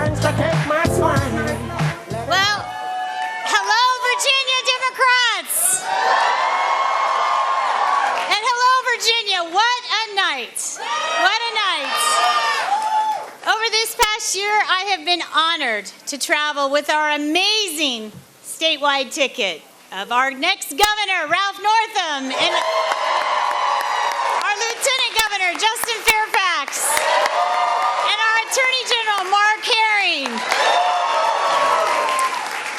and our incredible House of Delegate candidates who have won. I really want to give a special shout out to our women candidates. To all of us, we have stood our ground. We've stood our ground against hatred, against division, and against distraction from what doesn't matter for what does matter. We voted, we turned out in record numbers, and we stayed true to our progressive values that have moved us forward. And every child who calls Virginia home will be treated with love and respect and given opportunity, with safe communities, with a quality education, and access to health care, no matter what their zip code or no matter where their parents are from. That's who we are, Virginia.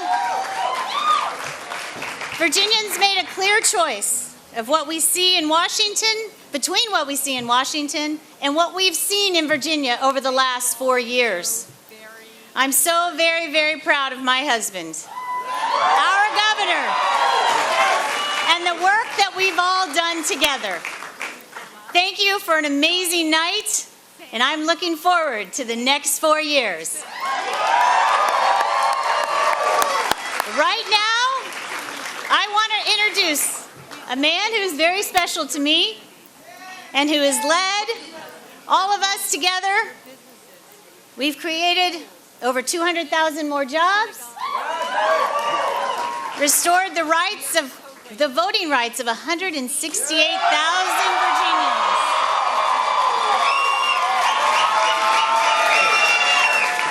And he has protected the rights of women. And many, many more things. I could go on, but I won't. His Excellency, the 72nd Governor of the Commonwealth of Virginia, Terry McAuliffe. Thank you. Good evening, everybody. What a night. You know, I always talk about the new Virginia economy. Well, let me tell you, the new Virginia economy has led to a new Virginia starting tonight. You know, I get asked all the time, who's the leader of the Democratic Party in America? Well, let me tell you who the leader of the Democratic Party of America is. You, the grassroots of this party. Thank you for knocking on the doors and making the phone calls. Tonight is your victory. And I want to say thank you for what you have done. It is a historic night here in the Commonwealth of Virginia. I am so proud of the campaign that was run by my Lieutenant Governor, Ralph Northam.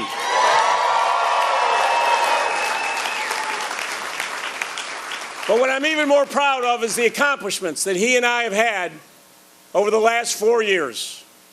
Tonight's victory is a testament to people who lean in on the things that they believe in, who stand for their values, and will not walk away from a fight.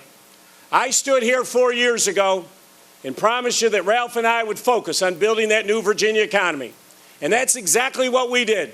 As you know, unemployment went from 5.4 all the way down to 3.7, the second lowest of any major state in America. $18.7 billion of new capital, the lowest unemployment claims in 43 years, folks. That's what you get when you elect Democrats to office.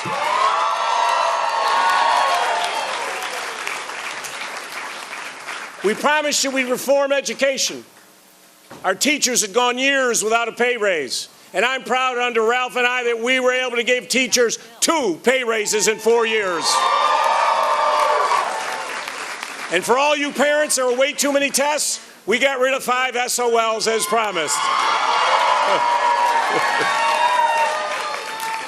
But most importantly, we said that we would make Virginia open and welcoming, that we would not tolerate any discrimination in our great Commonwealth. And I'm proud my first act as governor, through an executive order, number 1, I banned any discrimination in the state workforce against LGBT members. And Ralph will continue on with that. And to every woman in this audience, 4 years ago, we promised you we would be a brick wall to protect your rights.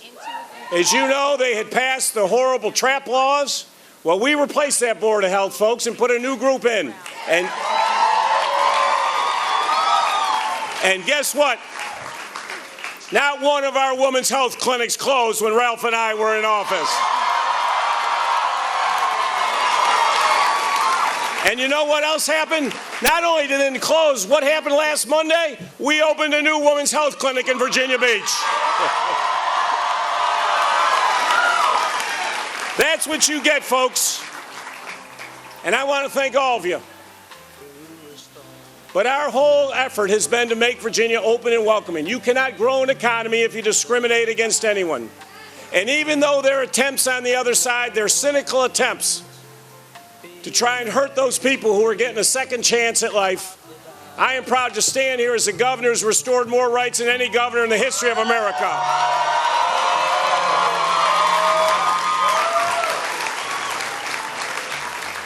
People deserve second chances in life, folks. And that's who we are as Virginians. So you made a choice today for all Virginians. You made a choice for better schools, for better jobs, for better education, and better health care. And you rejected Donald Trump's fear, hatred, and bigotry.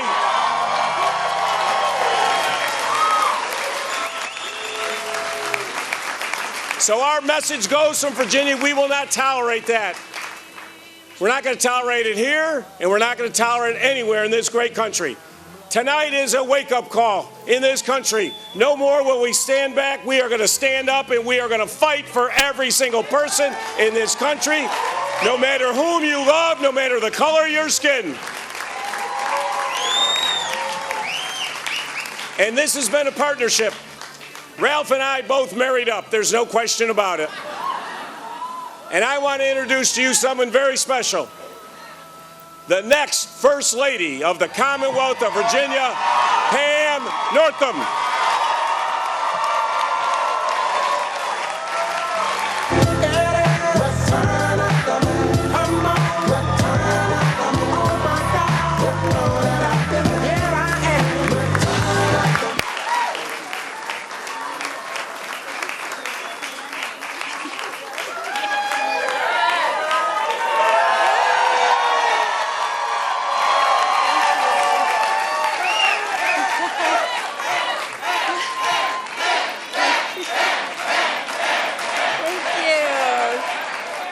Well, good evening, Virginia.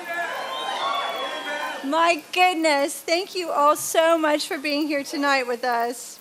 To our co-workers who picked up the slack in our absence during the campaign, to our amazing family, to our dear friends, our dedicated volunteers, and our talented staff, we are so grateful. We humbly and sincerely thank you with all of our hearts. I know that so many of you out there have been making phone calls, knocking on doors, talking about what this campaign means to you. You know what? You are record breakers.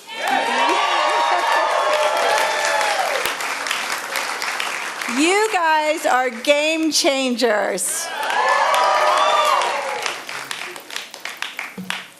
For myself, for Ralph, Aubrey, and Weston, this campaign has always been about you and all the folks of this great Commonwealth. You have been there for us, welcomed us into your homes, picked us up when we needed a lift, and your spirit gave us new hope for this country's future. And we promise to continue to carry your message of hope forward for the next 4 years.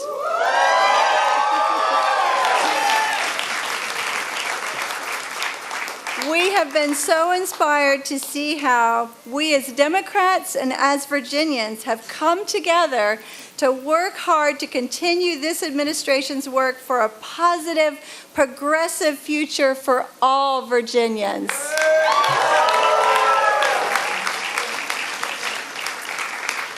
We have always been proud to call Virginia home, and we are deeply honored to have the privilege now to continue to serve. What a journey this has been for our family. I like to say that being married to Ralph is a little bit like that Army ad. It's not just a job, it's an adventure. But you know, I am so blessed to have a husband who shows up every day as a loyal husband, as a best friend, as a great dad who showed up when called upon to serve his country during the Gulf War, and showed up to treat children, holding the hands of parents through the most difficult times in their lives. And I am so proud that he will continue to show up to serve as the next governor of the Commonwealth of Virginia. In an economy that is stubbornly stalled and unfair, and many, many others. Today, in resounding fashion, they gave us their answer.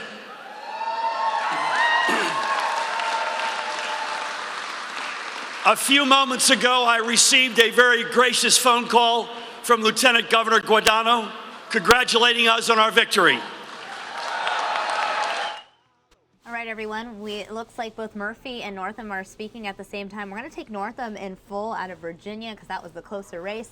And we'll get back to Murphy a little bit later on. If anything, we'll play it just on a little bit of a delay. Let's go ahead and go live in full to the event in Virginia. Let me hear you say yeah, yeah.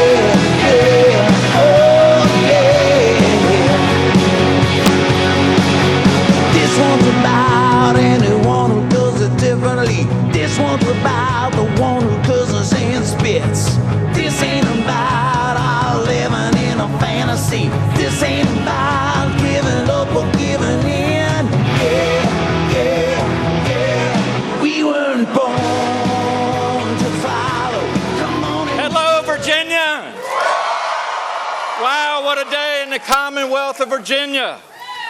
You know, a few minutes ago, I received a gracious call from Ed Gillespie. I wished him well, and I thanked him for his service.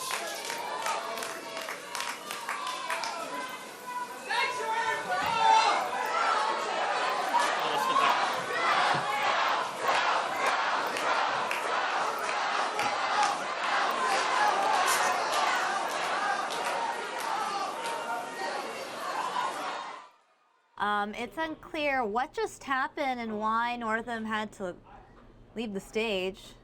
Let's see what's going on.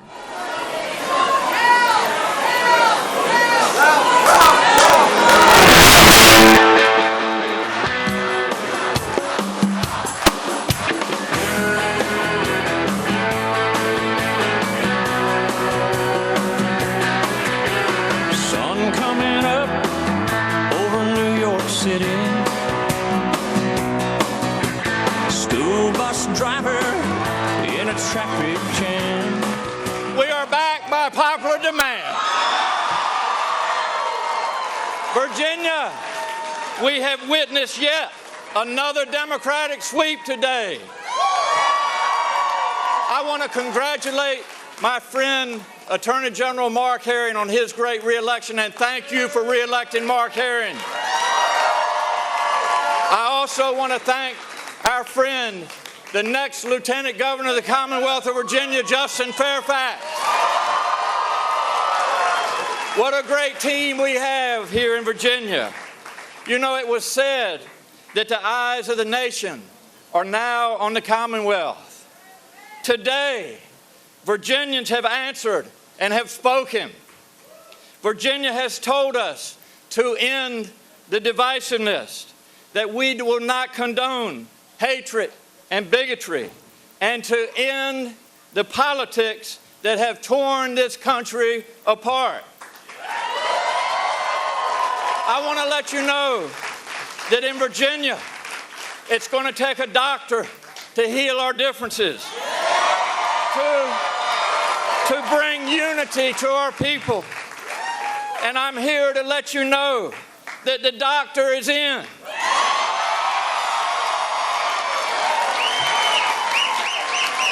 And this doctor will be on call for the next 4 years.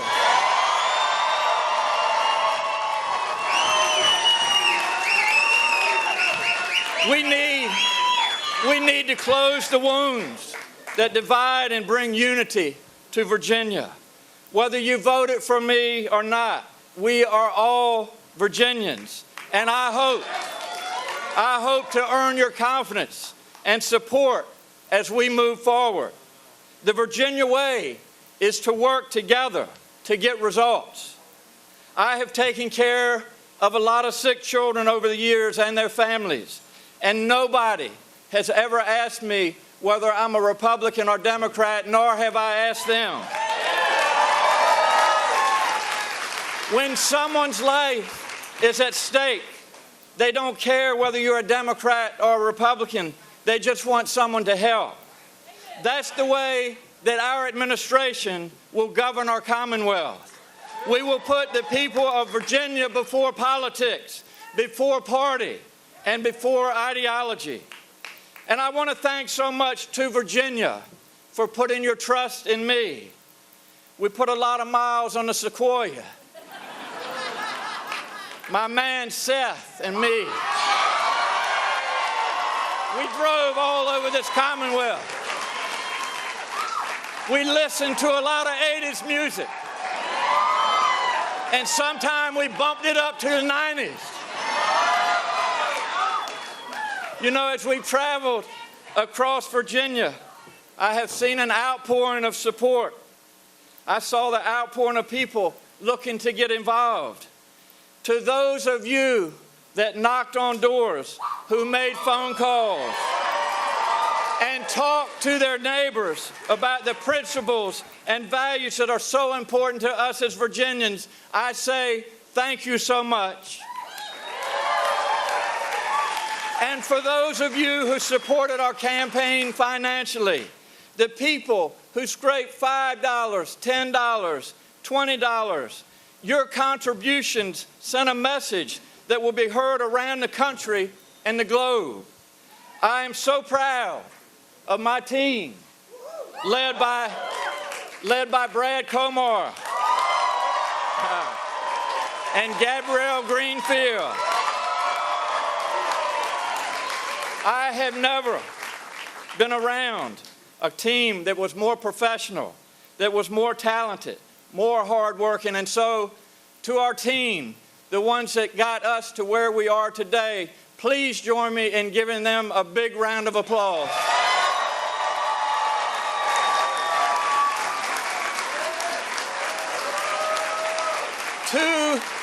To the elected officials across this great Commonwealth, and I know you've heard from a lot of them tonight, I want to thank all of those that supported my campaign. To Senator Warner, to Senator Tim Kaine, to Congressman Scott, Connolly, Byer, and McEachin, I appreciate your friendship and your support. What a wonderful 4 years of leadership we have had under our friend Governor Terry McAuliffe and First Lady Dorothy McAuliffe. Terry and Dorothy, you have built a new Virginia economy and put Virginia on the right path, and we are thankful to you. The progress we will have over the next 4 years is because of your hard work over the last 4 years, and we thank you. To my family, I cannot thank you enough. To our children, I love her too.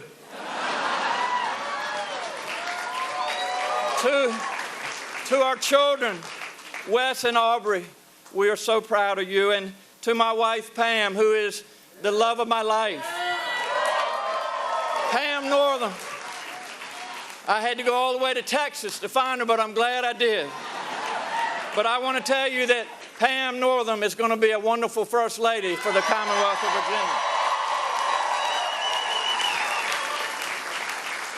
Virginia. In closing, I want you to know how humbled and honored I am to have your trust to serve as the 73rd Governor of the Commonwealth of Virginia.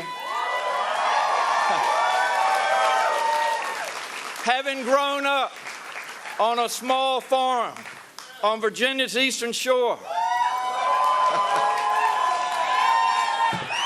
I have worked very hard, but I've had wonderful opportunities, and I want Virginians to have those same opportunities. And you know, as I travel around the Commonwealth, I listen to a lot of folks, and what I hear is, number one, Virginians want a job that they can support themselves and their families with. They want to make sure that their children have access to a world-class education. They want to make sure that all of us as Virginians have access to affordable and quality health care. They want to make sure that we live in environments where the air and water are clean. They want to live in communities that are safe, where there are not guns on every street corner. And finally, something that I am so proud of, and I remind you all the time, we live in a very diverse society. It is getting more diverse every day. It is that diverse society that makes this country great. And as long as I'm governor, I will make sure that we're inclusive, that we welcome people to the Commonwealth of Virginia. Our lights will be on, our doors will be open. So tomorrow, my fellow Virginians, the hard work of governing begins. Let's get to work. May God bless all of you, and may God bless the Commonwealth of Virginia. Thank you.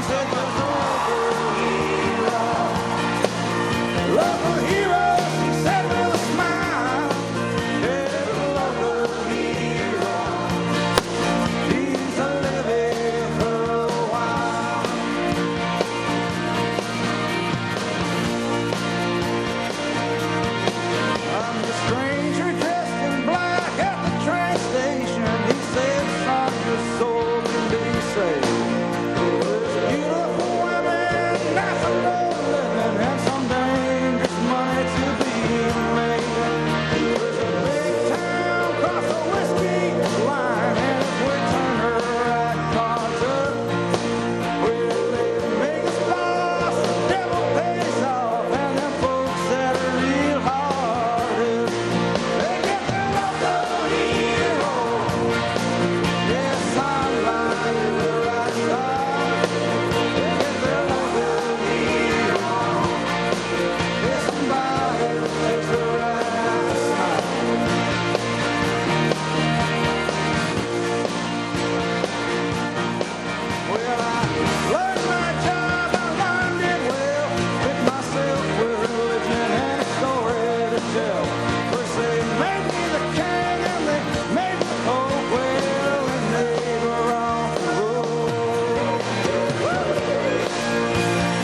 As you can see, many prominent Democrats on stage.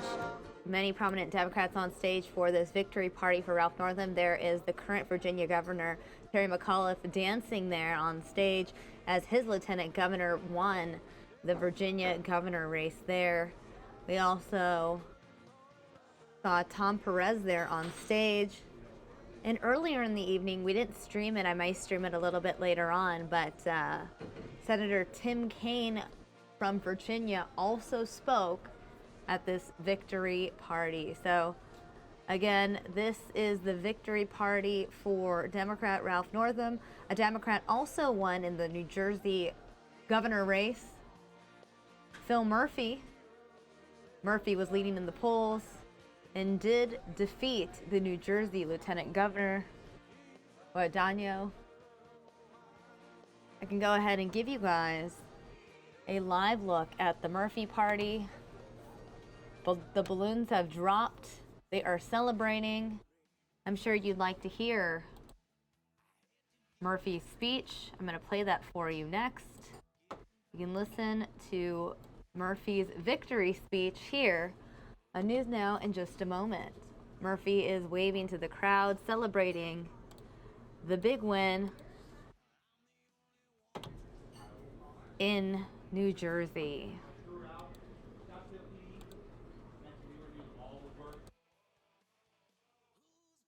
Again, this is a live look at the election viewing party.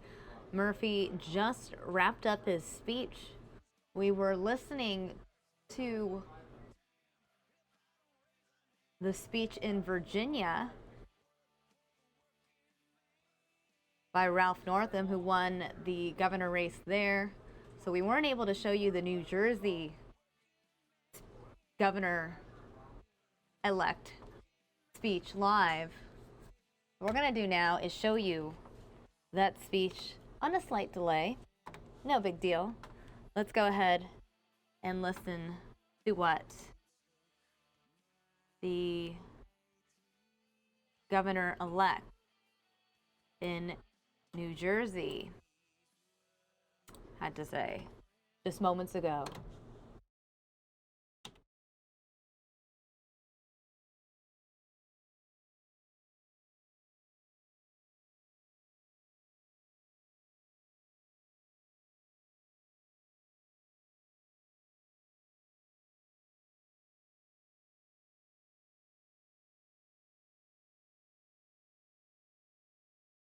And it looks like we have some audio issues with the playback from this specific event, so it's unclear if we're going to be able to listen to the Murphy speech.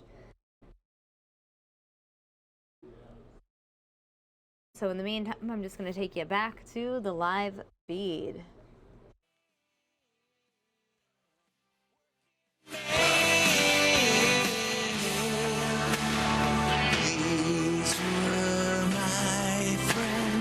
These were my dreams, these were my hopes, these are my streets.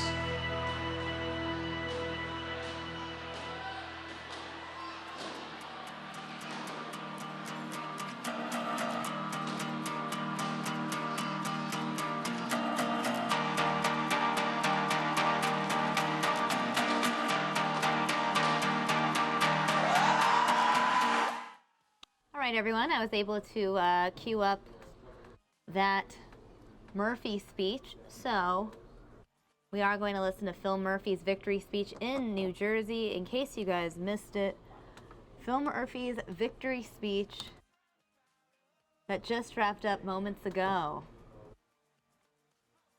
And don't be afraid of the dark.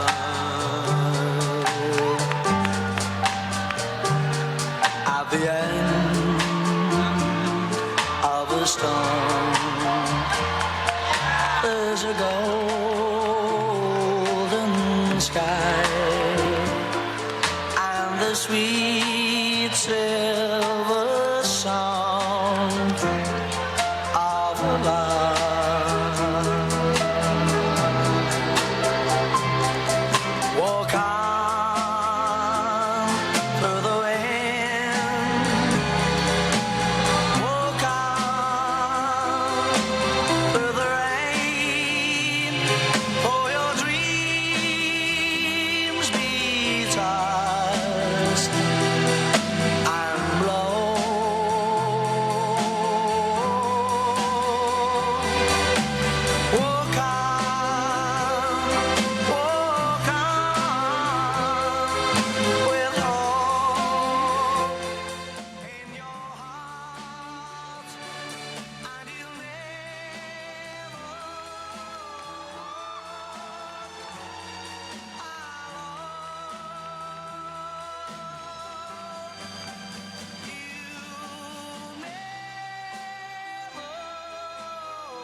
let me be the first to say greetings from Asbury Park, New Jersey.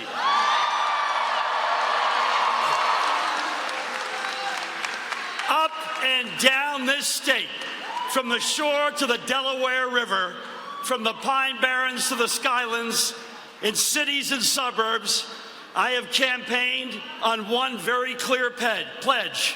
I've got your back. I said it in June, and I'm so grateful to say it today. You've always had mine. Tonight, we declare the days of division are over. We will move forward together. This is exactly who we are, New Jersey. We have each other's backs. To believe in each of us is to believe in all of us. 18 months ago, I chose to run for governor on a belief that New Jersey's best days are before us, that our future is unlimited, and that we have been failed by leadership which forgot what it meant to dream big. For 541 days, we have asked New Jerseyans to join us. First, we did a whole lot of listening. Then we asked folks to listen to our ideas and to decide for themselves if they wanted a change in direction. The military veteran uneasy about his access to health care. The young person simply hoping for an equal opportunity to work. The woman worried if her Planned Parenthood clinic will be open so she can get a cancer screening. The victim of anti-Semitic or other hateful actions. The senior citizen losing sleep over whether she'll be able to continue to stay in her home, and the college graduate doubtful if they can even ever afford a home. The parents anxious about the funding of their children's school and also anxious about protecting them from gun violence.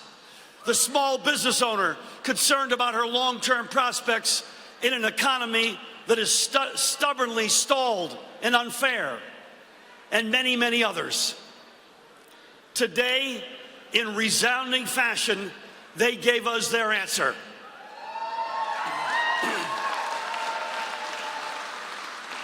A few moments ago, I received a very gracious phone call from Lieutenant Governor Guadagno congratulating us on our victory.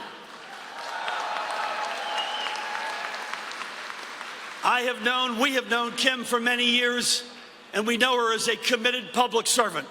We wish her and her family nothing but the very best.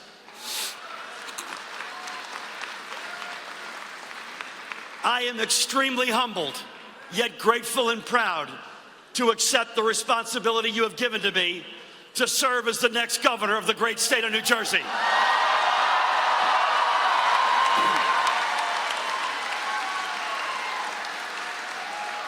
It won't be easy, and it certainly won't be overnight, but let there be no doubt, starting here, starting now, and starting with us, New Jersey is coming back.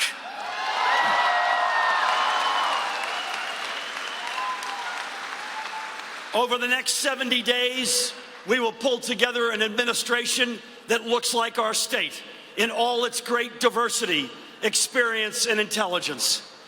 We will seek the right people going into public service for the right reasons, trying mightily to do the right things. Our first task must be to live up to our creed of creating a stronger and fairer economy that works for all 9 million who call our state home. We will grow this economy again, both by getting back to the things we used to do really well and with a keen eye on where the 21st century economy is headed. We will rebuild our state from the bottom up and the middle out. And we'll ask those at the very top to do their fair share. That means a higher minimum wage, equal pay for equal work.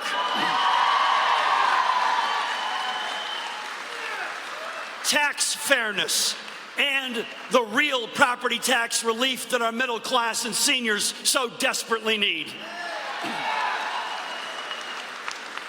We will seed the investments in public education, in infrastructure, in our colleges and universities, in clean energy, and in our workforce that will create a better society and make us attractive to the businesses we will need to build a sustainable future. We will once again fund women's health.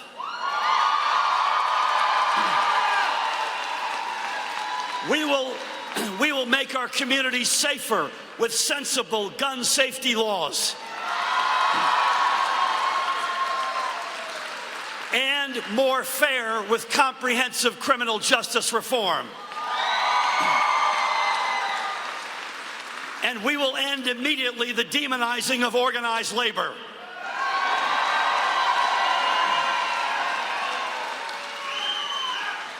We will elevate the level of public conversation.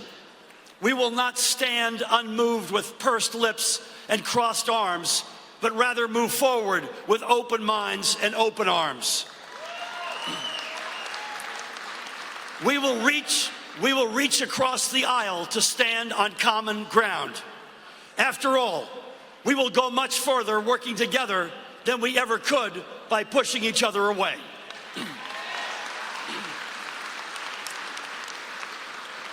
And all the while, we will stand firm for New Jersey's values and push back against the mean winds blowing at us from Washington, D.C.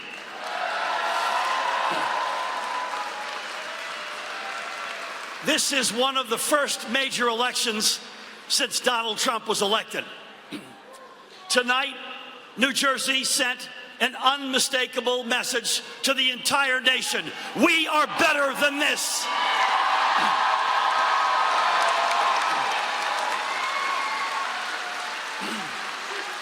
Whether it be attacks on public education or our environment, or attempts to demonize our immigrant neighbors or deport our dreamers, or efforts to push through a federal tax plan that would hurt our state more than any other, or mean-spirited actions to gut our health care. We will stand with steeled spines and simply say and firmly say, with all due respect to Mr. President, you will not do that in the great state of New Jersey.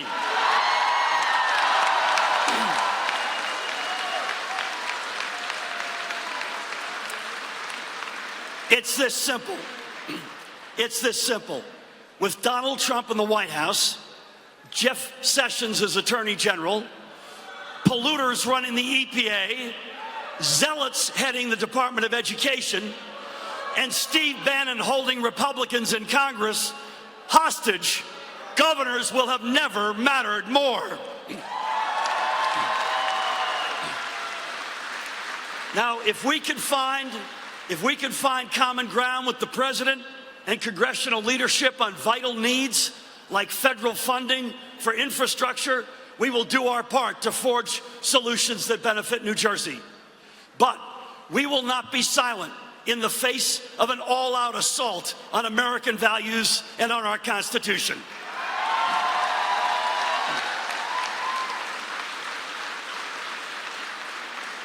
To our Muslim community, to the differently abled, to our LGBTQ brothers and sisters, I will always remain proudly at your side. For all who have been knocked down, ignored, and left behind, or had your dreams hollowed out, this election, this victory is for you. You will never again walk alone. This governor will have your back.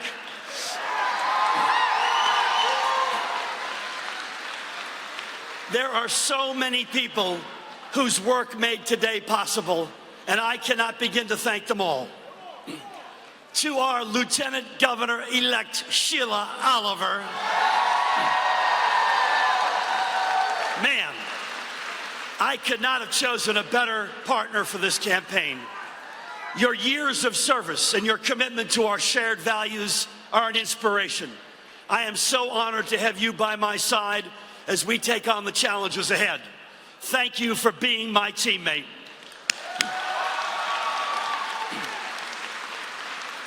This is a room full of friends, and I can name about 500 of you by name, but I got to call out one of the most iconic New Jersey friends and one of our dearest friends, John and Dorothea Bon Jovi, are with us tonight.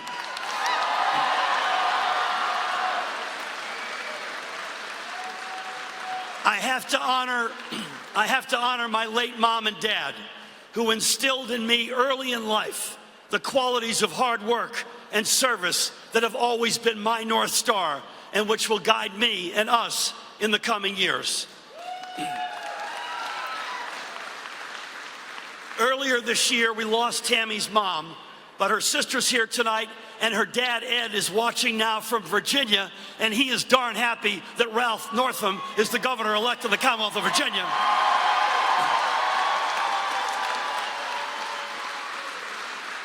To my big sisters and sister-in-law and brother-in-law and their families, many of whom are here tonight, I thank you for the love. I sure wish my big brother was still with us. I thank my immediate family, my wife and our next First Lady, Tammy Murphy.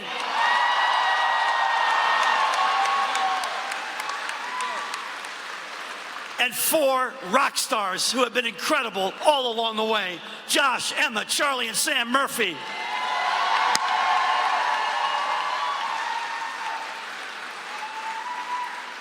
This is the most dressed up they've been in a while.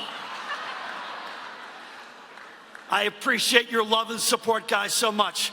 They have kept me grounded throughout this campaign with the constant reminder that while I was running for governor, I've already earned the greatest titles possible: husband and dad.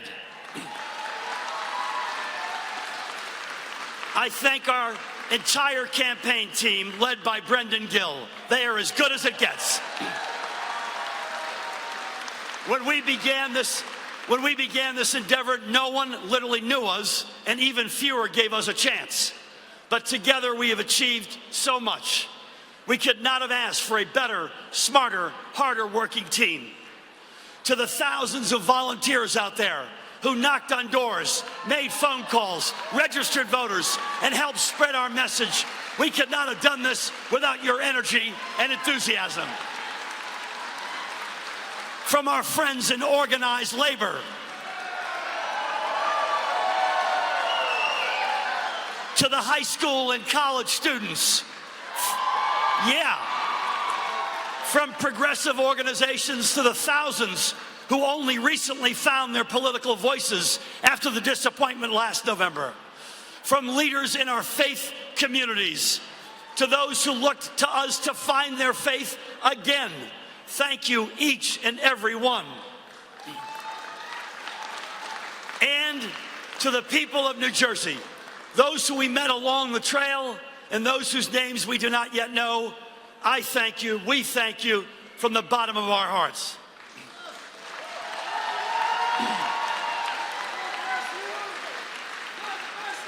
I have been incredibly blessed throughout my life. Growing up, working poor, I learned life's most important lessons early on from my family around the kitchen table in a small house we could barely afford. They are the lessons which to this day burn deepest within me. We had heroes who inspired us.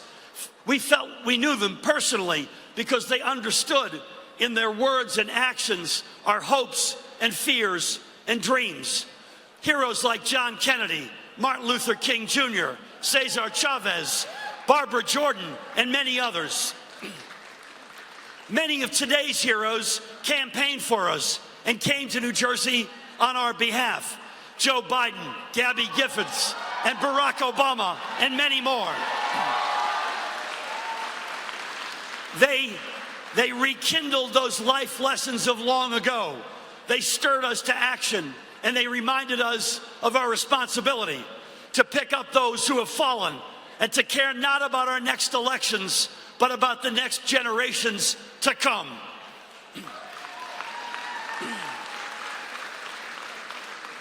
George Bernard Shaw wrote the magnificent words which were paraphrased so famously by Bobby Kennedy whose example for service I hold so close.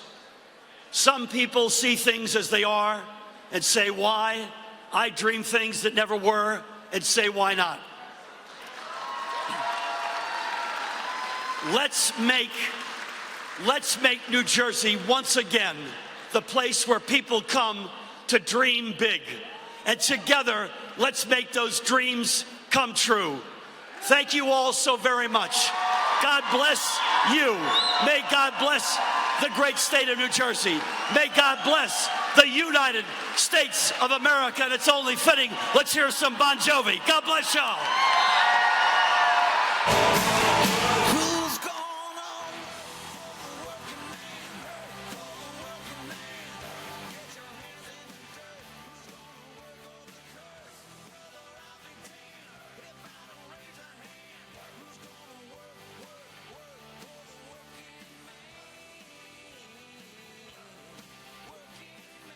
All right, everyone, so that was the end of Democrat Phil Murphy's victory speech in New Jersey. He will be the next governor of New Jersey. I want to go ahead and give you guys a live look at Washington, D.C. That is a live look at the Capitol building. It is a lovely day, lovely night there in D.C. I'm sure we'll get more news from Washington, D.C. early tomorrow morning. There's always news coming out of D.C., even when Trump is not in that city. That's right, President Trump is in Asia. Earlier this evening, we watched as President Trump spoke from South Korea. If you missed that, you can rewind the stream. This wraps up our show here on News Now. Thanks for watching, and we'll see you guys tomorrow morning.